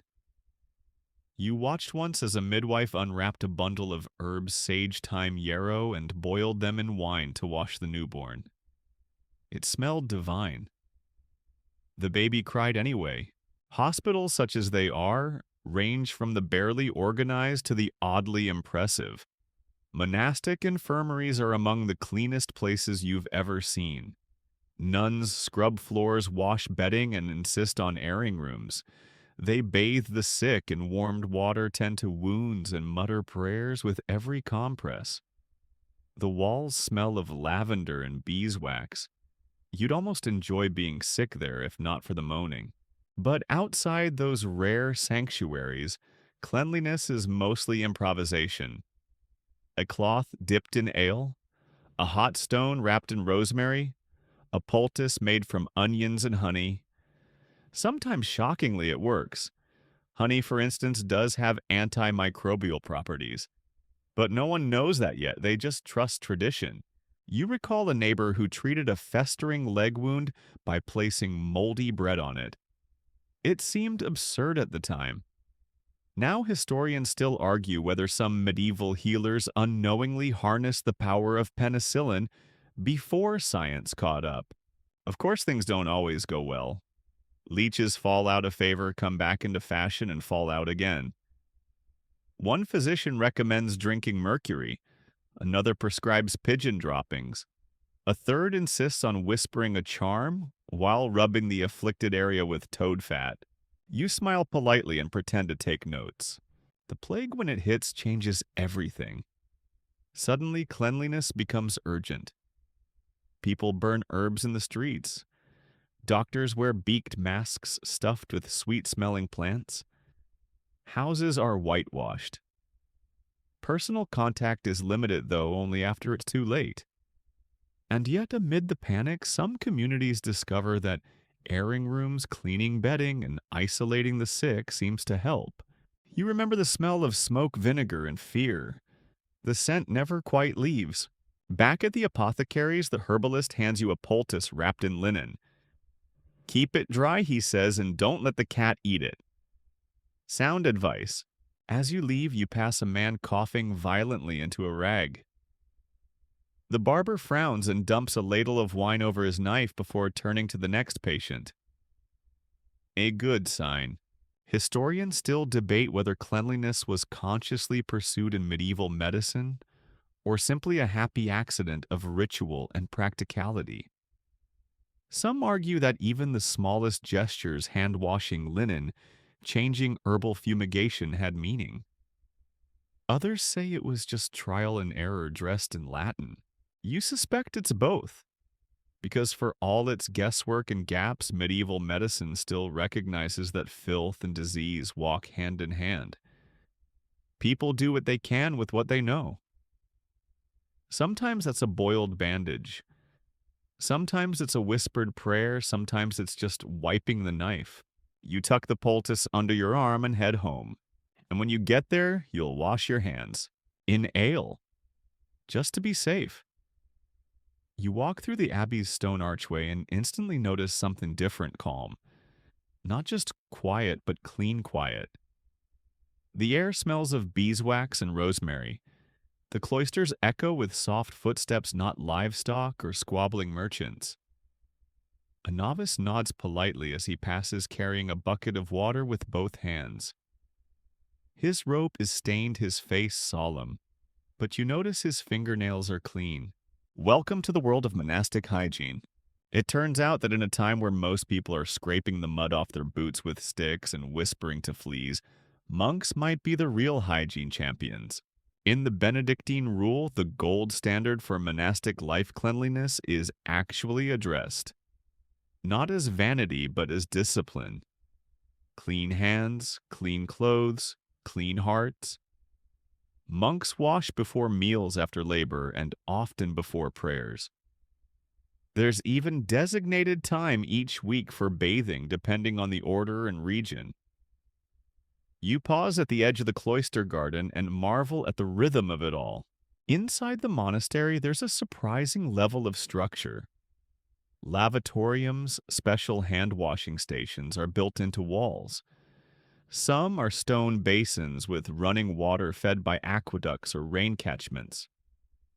The monks line up to wash before entering the refectory, drying their hands on shared linen towels changed daily. It's not luxury, but it's miles ahead of what's happening outside these walls. You follow a friar down a covered corridor to the latrine block, a long stone room with wooden seats and a running channel of water beneath. Yes, running.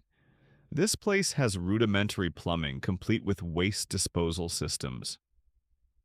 One monastery even boasts a 3-room toilet complex, complete with private stalls.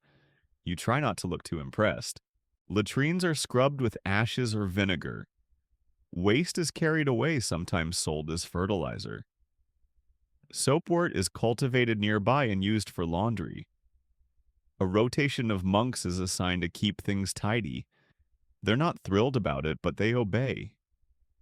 Cleanliness, after all, is next to godliness, especially when it's scheduled. You peek into the scriptorium where monks copy manuscripts in silence. Even here, hygiene has its place. Hands must be clean. Inkwells are covered. Coughing is discouraged. Some wear cloth over their mouths in winter, not for modesty, but to keep germs, though they wouldn't call them that off the parchment. Meals are eaten with clean hands in silence under the watchful gaze of saints. Before eating, monks wash at the lavatorium. Afterward, hands are washed again, and crumbs are swept away. Linen napkins are washed each week, luxurious by commoner standards. Then there's laundry. In the abbey's outer courtyard, you spot a monk scrubbing robes with a stick and a generous pile of soapwort. Robes are dried in the sun, folded neatly, and sometimes repaired with colored thread. Each monk might own 2 robes, one worn, one washed. The system is efficient and, frankly, kind of elegant. You notice something else: the absence of stench. Not just covered-up smell, but actual absence. Sure, there's the scent of damp stone and old books, but not that pungent blend of sweat livestock and cooked onions so common in town. It's peaceful. Even monks' beds are regulated. Straw mattresses are aired weekly. Bedding is shaken out. Lice are not welcome, though they still show up from time to time. You overhear a monk muttering about Brother Eustace's infestation and the emergency fumigation of Psalm Corner. There's laughter, soft, kind, but with a touch of judgment. And then there's the bathhouse. Yes, bathhouse. Some monasteries, especially the wealthier ones, have communal bathing rooms. Not luxurious, but functional. Water is heated in cauldrons and poured into stone basins. Bathing happens once a week or every fortnight. Schedules are posted. Privacy is minimal. Modesty is enforced. Historians still argue whether monks were more hygienic than the general population, or just more structured. Some say monks were obsessive about cleanliness, using hygiene as a form of spiritual discipline. Others argue they were simply pragmatic. Healthy monks are more productive monks. You suspect both are true. Not all orders are the same. The Cistercians are famously austere. Bathing is rare, considered a luxury. The Cluniacs, more relaxed, some even include massages in their health routines. It varies, but the thread remains: cleanliness within reason is a virtue. You recall a story of a monk who tried to bathe daily, claiming it was for penance. His superior banned it, citing pride. The monk responded by rolling in nettles instead. Cleanliness and humility often walk a very fine line. Women's monasteries follow similar rules. Nuns wash linens, scrub floors, and maintain herb gardens filled with lavender, sage, and mint. Their quarters often smell sweeter than the men's, perhaps because they're smarter about airing things out. You visited one and still remember the scent of rose oil wafting through the cloister. As evening falls, you hear the bell for vespers. The monks file past clean hands, folded robes, tidy hair, trimmed spirits, calm. You sit on a bench and watch them go, thinking about your own dirty boots and itchy collar. And for a brief moment, you wonder what it would be like to live like this. To have rules, rituals, quiet, clean straw, and rosemary water. Then you remember the 4 a.m. prayers and turn your thoughts back to town. But you carry something with you as you leave a little more respect for the quiet routines, the scrubbed benches, the insistence that even in a world of mud and sickness, there can be places where hands are clean and water is sacred. You step outside the abbey walls and into the hum of the world again. And for the first time in a while, you wash your hands before dinner. Just because the bell tolls heavily over the town square as you pull your cloak tighter. It's not a church bell. It's the other kind, the one that rings when something terrible has arrived or is about to. You glance up and see the black banner fluttering from the watchtower. You don't need anyone to say the word. You already know. The plague is here. And suddenly everything about hygiene changes. In normal times, you might have argued over how often to bathe, whether scented herbs actually helped, or if combing your hair twice a day was too indulgent. But now, none of that matters, because now people are dying. Fast. And the only certainty is that no one knows why. You close your door and lean against it, listening to the hurried footsteps outside. Some say the sickness comes from bad air miasma. Others whisper of divine punishment, of sin, of strangers, bringing disease from far-off lands. You press your nosegay to your nose, rosemary, sage, lavender. It doesn't help, but it's what everyone is doing. You light a small bundle of herbs and walk the smoke through your cottage. Sage bay juniper. Not because it works, but because it makes you feel like you're doing something. The plague doesn't care.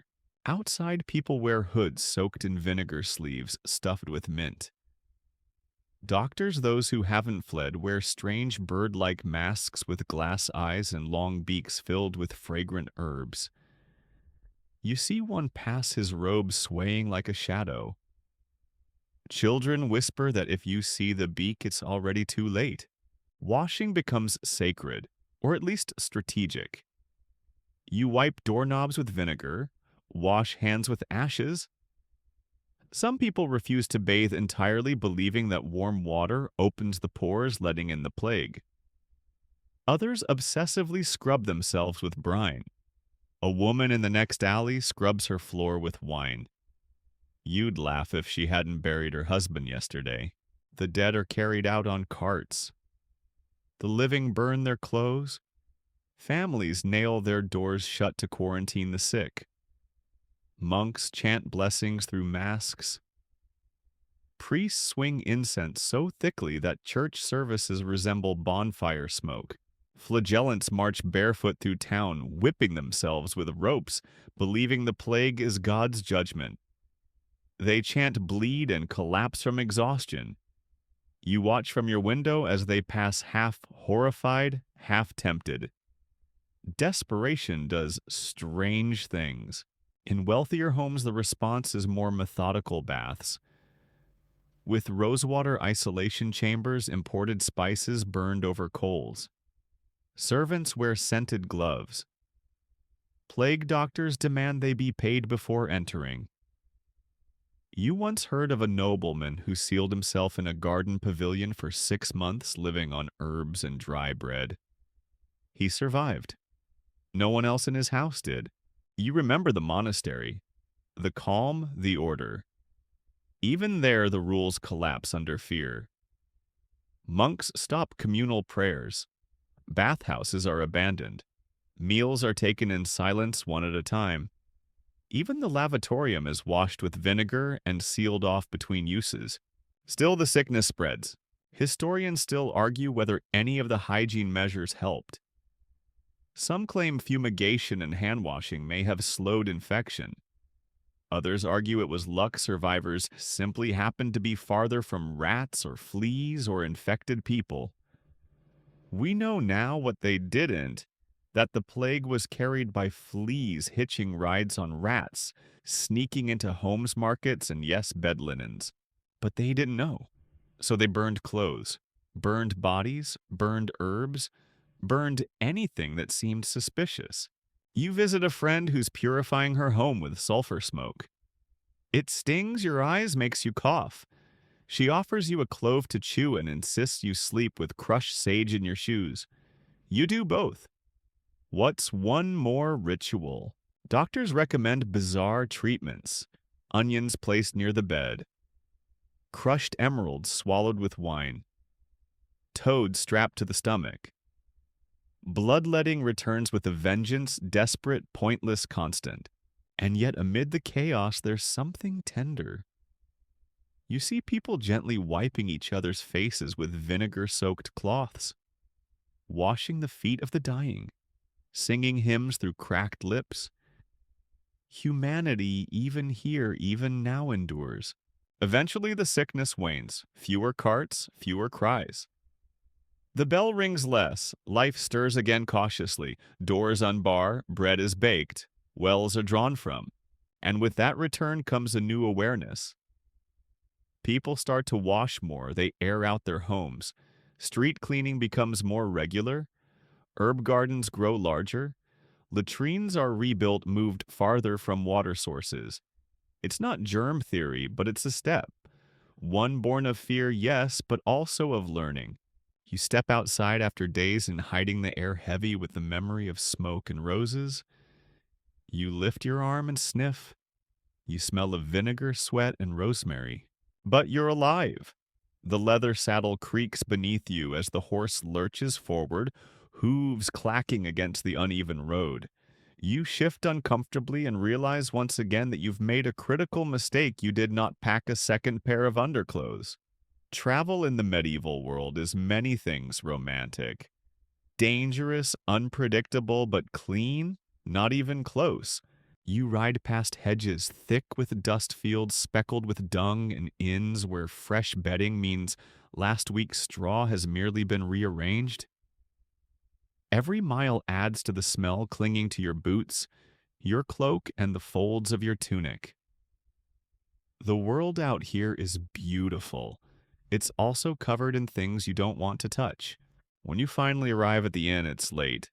The sun is down, the smell isn't.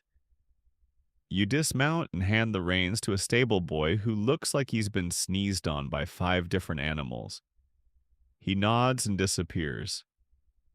You enter the inn and brace yourself. The common room smells of ale stew, wet wool, and tired people, all of whom have been riding, walking, sweating, and not washing. You find a stool near the fire and stretch your back. Travel takes a toll on the spine and the senses.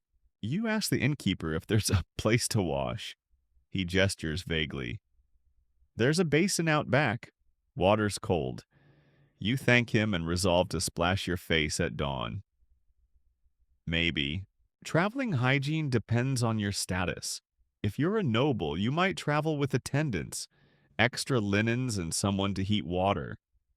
A copper basin, some rose water, and scented oils turn roadside stop into tolerable interludes. You've seen a baroness bathe in a tent lined with drapes while her maid boiled pots of water over a portable hearth. It took hours. You're not a baroness. For most travelers, merchants, pilgrims, scribes, it's far more practical. You carry what you wear. You wash when you find a river. You sleep where you can. And you learn very quickly not to remove your boots unless you're absolutely sure you're alone. Lice flourish during travel. So do fleas. So does paranoia. You carry a comb, a sachet of crushed mint, and a prayer. Every stop is an opportunity for rest infection or both. You once shared a hayloft with 3 travelers and a goat. One man snored. One talked in his sleep. One had a foot infection that glowed in the moonlight. You still remember the smell. You pass a merchant caravan the next day. Their leader wears a cloak with actual silver buttons. His sleeves reek of camphor and cloves. It's clearly doing some work. You nod respectfully. He nods back. Both of you understand he's one laundry day away from disaster. Some travelers carry bundles of dried herbs, stuffing them in their boots or under their arms. You meet a monk who insists that lavender keeps scorpions away. You're unsure where he thinks scorpions live, but you appreciate the scent. Public bathhouses exist in some towns, and you make a point to visit them when possible. You strip Soaksai. The water is warm barely. You try not to think about how many people have sat in it before you. The soap is coarse, the towels communal, and the privacy non-existent. But for a moment you feel human again. Then inevitably you put your old clothes back on. And you're right back where you started. Some cities tax bathhouses. Others ban them during epidemics. A few turn them into social hubs where news gossip and questionable wine flow freely. One even serves stew in the bath. You eat quickly and try not to splash. Historians still argue how often medieval travelers bathed. Some say rarely, only when desperate. Others point to letters and chronicles that mention washing as part of noble travel routines. But the consensus remains comfort was limited, and water was a luxury. You make camp on the third night under an oak tree. You strip down to your shift, scrape mud from your boots, and rub your face with a damp rag. A fox watches from the brush. You raise an eyebrow. "I smell better than you say." He leaves. You fall asleep with your satchel under your head and your belt pouch tied tightly just in case. Insects buzz. The stars gleam. Somewhere someone is snoring. In the morning you wake with a sore neck, damp feet, and a new understanding of humility. You rinse your face with dew, chew a mint leaf, and brush your tunic with a pine branch. It's not perfect. It's not even close, but it's enough. You mount your horse and ride on wind in your face, dust in your hair, and the faint smell of rosemary still clinging to your collar like a distant, clean memory. The sun is already high as you trudge along the dirt path toward the village, green boots caked in mud, and something else you'd rather not identify. The wind shifts carrying the warm, earthy scent of hay and livestock. You squint toward the fields where oxen plod and geese squabble near a stream that's more sludge than water. Welcome to the countryside where hygiene takes on its own rugged flavor. Life as a peasant is many things exhausting, physical, rhythmic. It's also consistently moist. Rain, sweat, muck, manure, you're never fully dry or entirely clean. And yet out here you make peace with the mess. Eventually, you start your day like most villagers do by throwing open the shutters and stepping directly into dew-drenched grass or in winter frost-laced mud. There's no chamber pot, just a small wooden outhouse if you're lucky. Most times the bushes do the job. You use a smooth pebble or a rag wipe with moss if you must and rinse your hands in the rain barrel. Water is precious, not always plentiful, and rarely clean. You draw it from a shared well or scoop it from a river. In theory, it's boiled. In practice, it's not. You use it sparingly for cooking washing linens and occasionally rinsing yourself when the smell gets too adventurous. Bathing is seasonal, social, and sometimes accidental, like when you fall in the river while trying to catch a runaway goose. Summer means river baths and sun-dried shifts. Winter means heated cauldrons and shivering sprints from hearth to tub. You don't bathe to be clean, you bathe to reset. When you do wash, it's with ash soapwort or lye soap if you can barter for it. You remember once trading 2 eggs and a wool stocking for a bar of tallow soap that smelled like old candles. You still think it was worth it. Hair is managed with Combs oils and sometimes brute force. Children line up to have their hair checked for lice, the offending beast picked off like treasure. You've gotten very good at spotting them. Too good. Clothing is another battlefield. Most peasants own a single set of outer garments and a shift or two. You wear them until they need patching, then wear them patched. You wash them when the weather allows and beat them on stones by the stream, singing half-heartedly to pass the time. You've memorized all the verses of My Linen Grows Grayer Than Snow. Yet, despite the dirt, people care. They brush their boots before entering a home. They wash their hands before meals. Children are scrubbed at least on feast days. You air out your bedding, you sun dry your pillows, you stuff your mattress with new straw every few months. Hygiene isn't about luxury, it's about effort. You know which herbs to hang over the door, wormwood for bugs, rue for evil spirits, lavender because it just smells nice. You boil nettles to rinse your hair, use rosemary to scent your kerchief. You sew little pouches filled with thyme and stuff them in your sleeves. At night, you rub your feet with goose grease to keep them soft. You scrub your nails with sand. You wipe your face with a damp cloth and say your prayers. You share a bed with your sister and 3 cats, but you sleep soundly, mostly. You pass the village healer on your way to the well. She smells of garlic and mint. She tells you to chew parsley every morning. Cleanse the mouth, she says. You nod not because you believe her, but because it's polite. You tried it once. It did something. Your neighbor old Tom hasn't bathed in a season. He claims it's the secret to his health. You suspect it's the reason his goats won't stand downwind. Still, he's 70 and strong as a bull. Maybe he's onto something. Historians still debate how hygienic medieval peasants were. Some say they were filthy, indifferent to cleanliness. Others argue that given their resources, they did remarkably well. You fall into the second camp. Because it's easy to be clean when you have hot water on demand and scented candles by the dozen. Out here, everything is earned, even a splash of soap. You remember a spring festival where everyone washed beforehand. Hair was braided.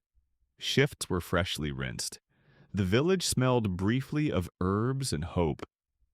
You danced barefoot in the grass and felt almost new. Then the geese arrived. Now, standing at the well, you rinse your hands and face.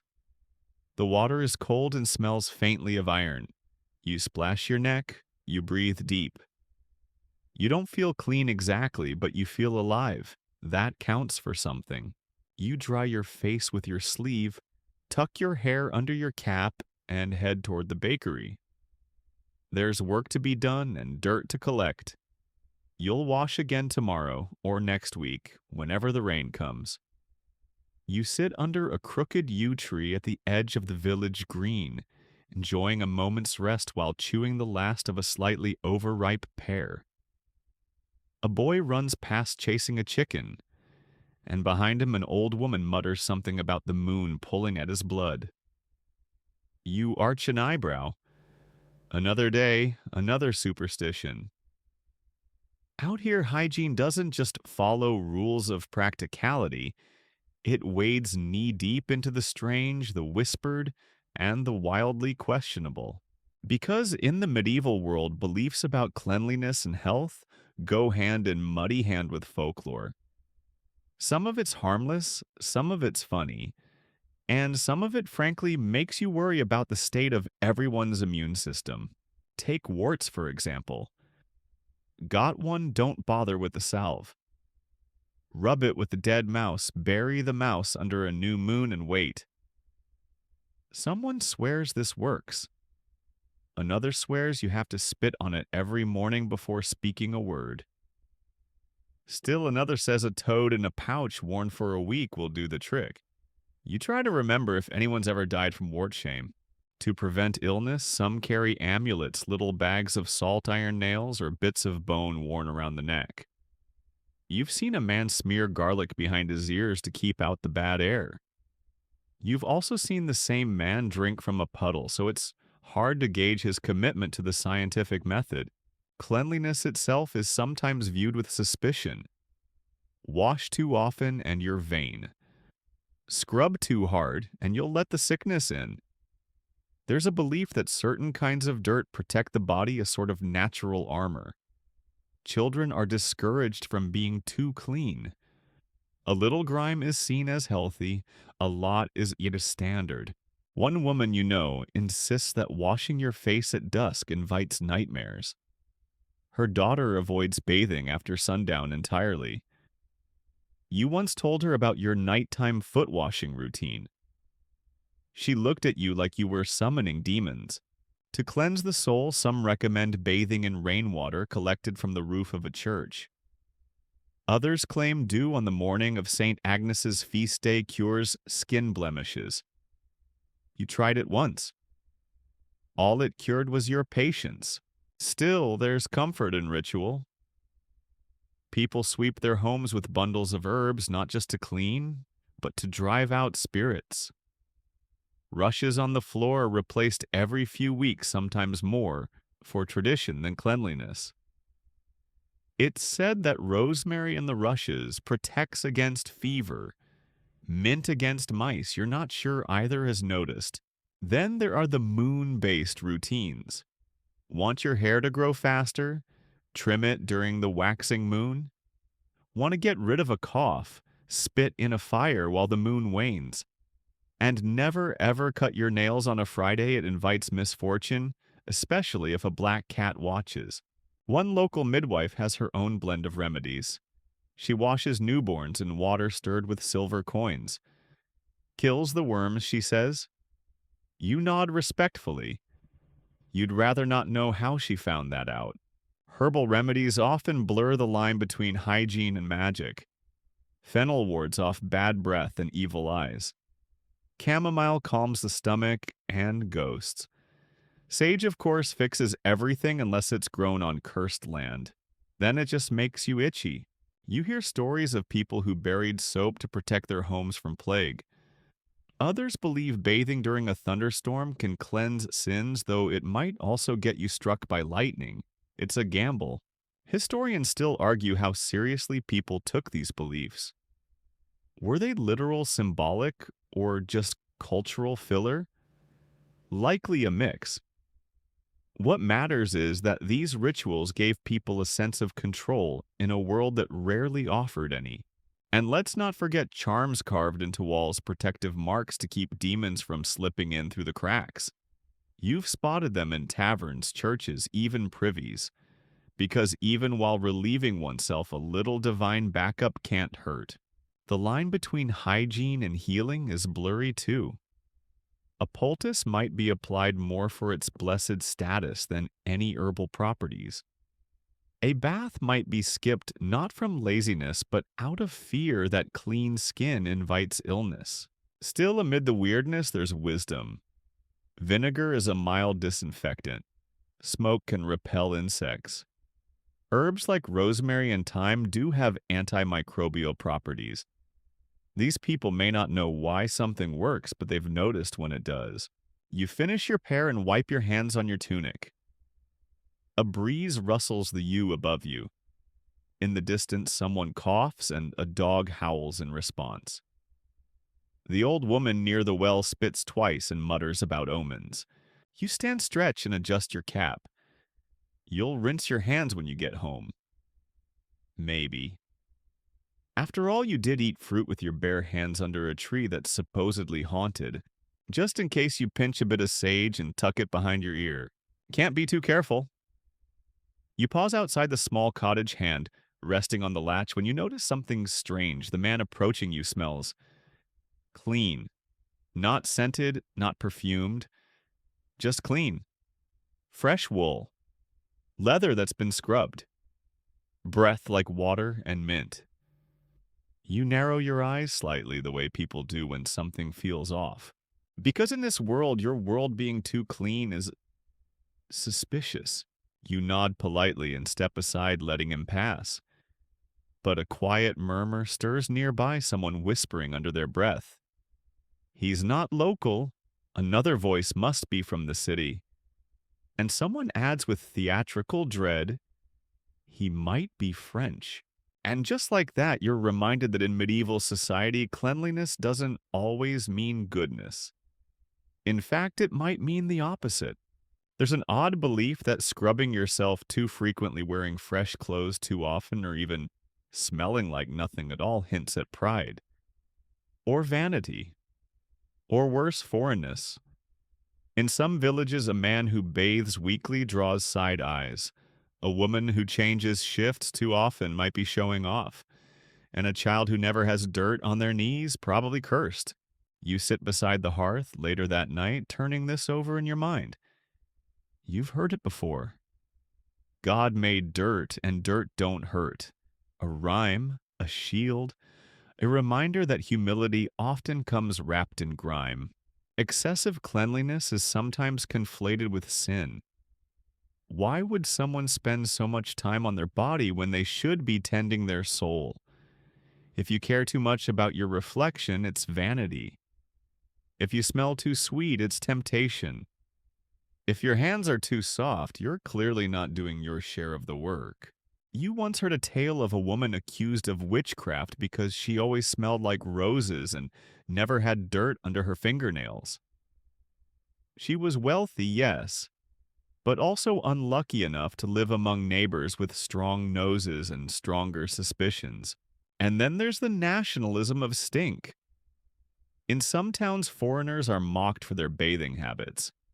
The French are famously mocked by English balladeers for using perfume oils, even toothpicks. The English, in turn, are accused of being swamp creatures by nearly everyone else. The Germans scrub themselves with beer. The Italians bathe in wine. Everyone thinks everyone else is overdoing it. You remember a fair in a nearby market town. A merchant from the coast wore gleaming boots and had trimmed fingernails. He offered soap scented with jasmine and almond. Children whispered. A priest stared. One woman asked quietly if the soap was made with holy water. Another asked if it burned witches. No one bought anything. Historians still debate how widespread this suspicion of cleanliness was. Some claim it was more prominent in rural areas where dirt and toil were symbols of virtue. Others argue it was just good-natured teasing or low-grade xenophobia. Either way, the attitude lingers. Dirt is honest. Cleanliness is complicated. It's not that people didn't want to be clean. It's that being seen to want it too much could raise eyebrows. You learn to keep your rosemary sachets tucked beneath your outer tunic. You air your linens in private. You rinse your hands discreetly. A clean collar, acceptable, a spotless cloak show off. Cloak. In monasteries, this paradox is managed with rituals. Clean hands are fine, holy even. But a polished mirror. Vanity. A fragrant cloak suspicious. Cleanliness is allowed so long as it comes with humility. Always humility. You once knew a man who washed every day but kept a streak of ash on his cheek to remind himself of the earth. He said it confused people just enough to leave him alone. You tried it once. It worked. This attitude extends to homes too. A spotless hearth might be admired, a house too orderly. People start asking questions. How does she find time to clean like that? What's she neglecting? It's not jealousy, it's unease. A world this messy doesn't reward neatness. Still, people have their secrets. You visit your friend Marga, who opens a cupboard to reveal linen shifts hung like church banners, neatly folded, lightly scented with marjoram. She shows you quietly, proudly. You nod, you don't tell anyone. On feast days and weddings, everyone allows themselves a wash, a comb, a change of shirt. But even then, there are limits. Too much perfume and people mutter. Too polished and they scoff. The trick is to look like you tried just enough. So tonight you dip your hands into your basin. Just a little water. You rinse your face, pat your neck, run a cloth over your arms. Then you smudge a little dust on your sleeves before heading outside. Just for balance. Because in a world that respects honest labor and fears anything that feels too perfect, you learn how to manage appearances. You stay nearly clean, quietly clean, respectably clean. And if anyone sniffs suspiciously and asks, You smell like herbs, you just smile and say, must be the goats. You rise before the sun and step outside the earth still cool beneath your bare feet. A light fog clings to the hedgerows and dew beads across the grass in tiny, shimmering lines. The world feels quiet still and untouched for once. You draw in a breath through your nose, and the scent that fills you isn't just earth and damp wood smoke. It's you. You smell like linen dried in open air, rosemary behind your ears, and a hint of vinegar still lingering on your palms. And somehow, in this strange, crooked century, that feels like an accomplishment. Because after everything, you've made it through another day and another mess relatively intact. You look down at your tunic patched twice over but clean. Your nails are scrubbed. Your hair is plaited back combed for the first time in days. You slept well last night, and now the day stretches before you with a rare promise, a morning without calamity. No chamber pot emergency, no lice combing panic, no goats eating the laundry, at least not yet. You've come to appreciate what hygiene means in this world. Not perfection, not polish, but maintenance. An act of hope, of self-respect, even defiance. You splash water onto your face, cold. Bracing, oddly invigorating, there's no soap. Just a cloth and a willingness to try. You wipe your arms, your neck, behind your ears. You spit mint into the grass and rub your teeth with the twig. The taste is bitter. Familiar. Yours? Nearby, someone is drawing water from the well. Another stirs a pot over the fire. A third is shaking out her bedding with the same tired rhythm you've come to recognize in your self-care without ceremony. Routine born of necessity. Because life here isn't sterile. It's not antiseptic. It's alive and dirty and loud. But it has its moments of pause like this one where things feel still and clean and real. You recall all the ways people try to stay clean in this world. The monks with their quiet scrubbing. The noblewoman with her sachets of crushed clove. The barbers rinsing blades in wine. The tanners fighting filth with ashes and prayers. The peasants boiling linen in river water, hanging it like flags of resistance on hedges and fences. None of it easy, none of it perfect, all of it human. Historians still debate how dirty the Middle Ages truly were. Were the people oblivious? Helpless, surprisingly resourceful? The truth is messier than a soapless bathhouse. But it's not about how often someone washed, it's about the intention, the effort, the small rituals that brought order to chaos and comfort to hard, splintered lives. You straighten your tunic, smooth your hair, and nod to the day ahead. Cleanliness here is not a guarantee, but it's a pursuit, a gesture, a habit wrapped in practicality and a little superstition. You don't need perfumed gloves or a silver-handled comb. You need warm water, a bit of lye soap, a rag that isn't torn completely in half, and time. Sometimes all you get is one of those, but you make it work. And so in this world of dirt, disease, and determination, you rise once more ready to meet the day. Your hands may not be spotless, but your mind is clear. Your clothes may not gleam, but they are yours. Your breath may still carry the faint memory of last night's onion stew, but at least you chewed parsley after. You step into the sunlight. You are clean enough. The fire's dying low now, its last embers ticking softly as they settle into ash. You stretch out beneath your wool blanket, the air cool against your cheeks, the scent of rosemary still clinging faintly to your pillow. Outside, the night hushes the sounds of the day. No more shouting across fields, no clatter of wooden buckets, no slosh of chamber pots into the street. Just the distant creak of a cart and maybe the soft yowl of a cat perched on a roof beam watching the moon. You breathe in deeply, slowly, Your hands feel clean, your feet warm.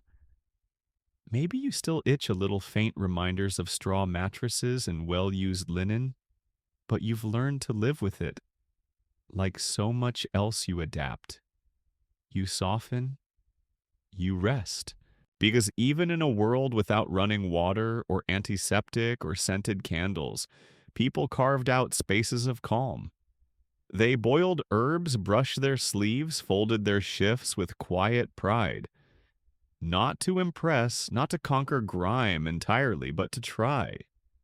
To make the body a little more livable. To make the day a little more tolerable.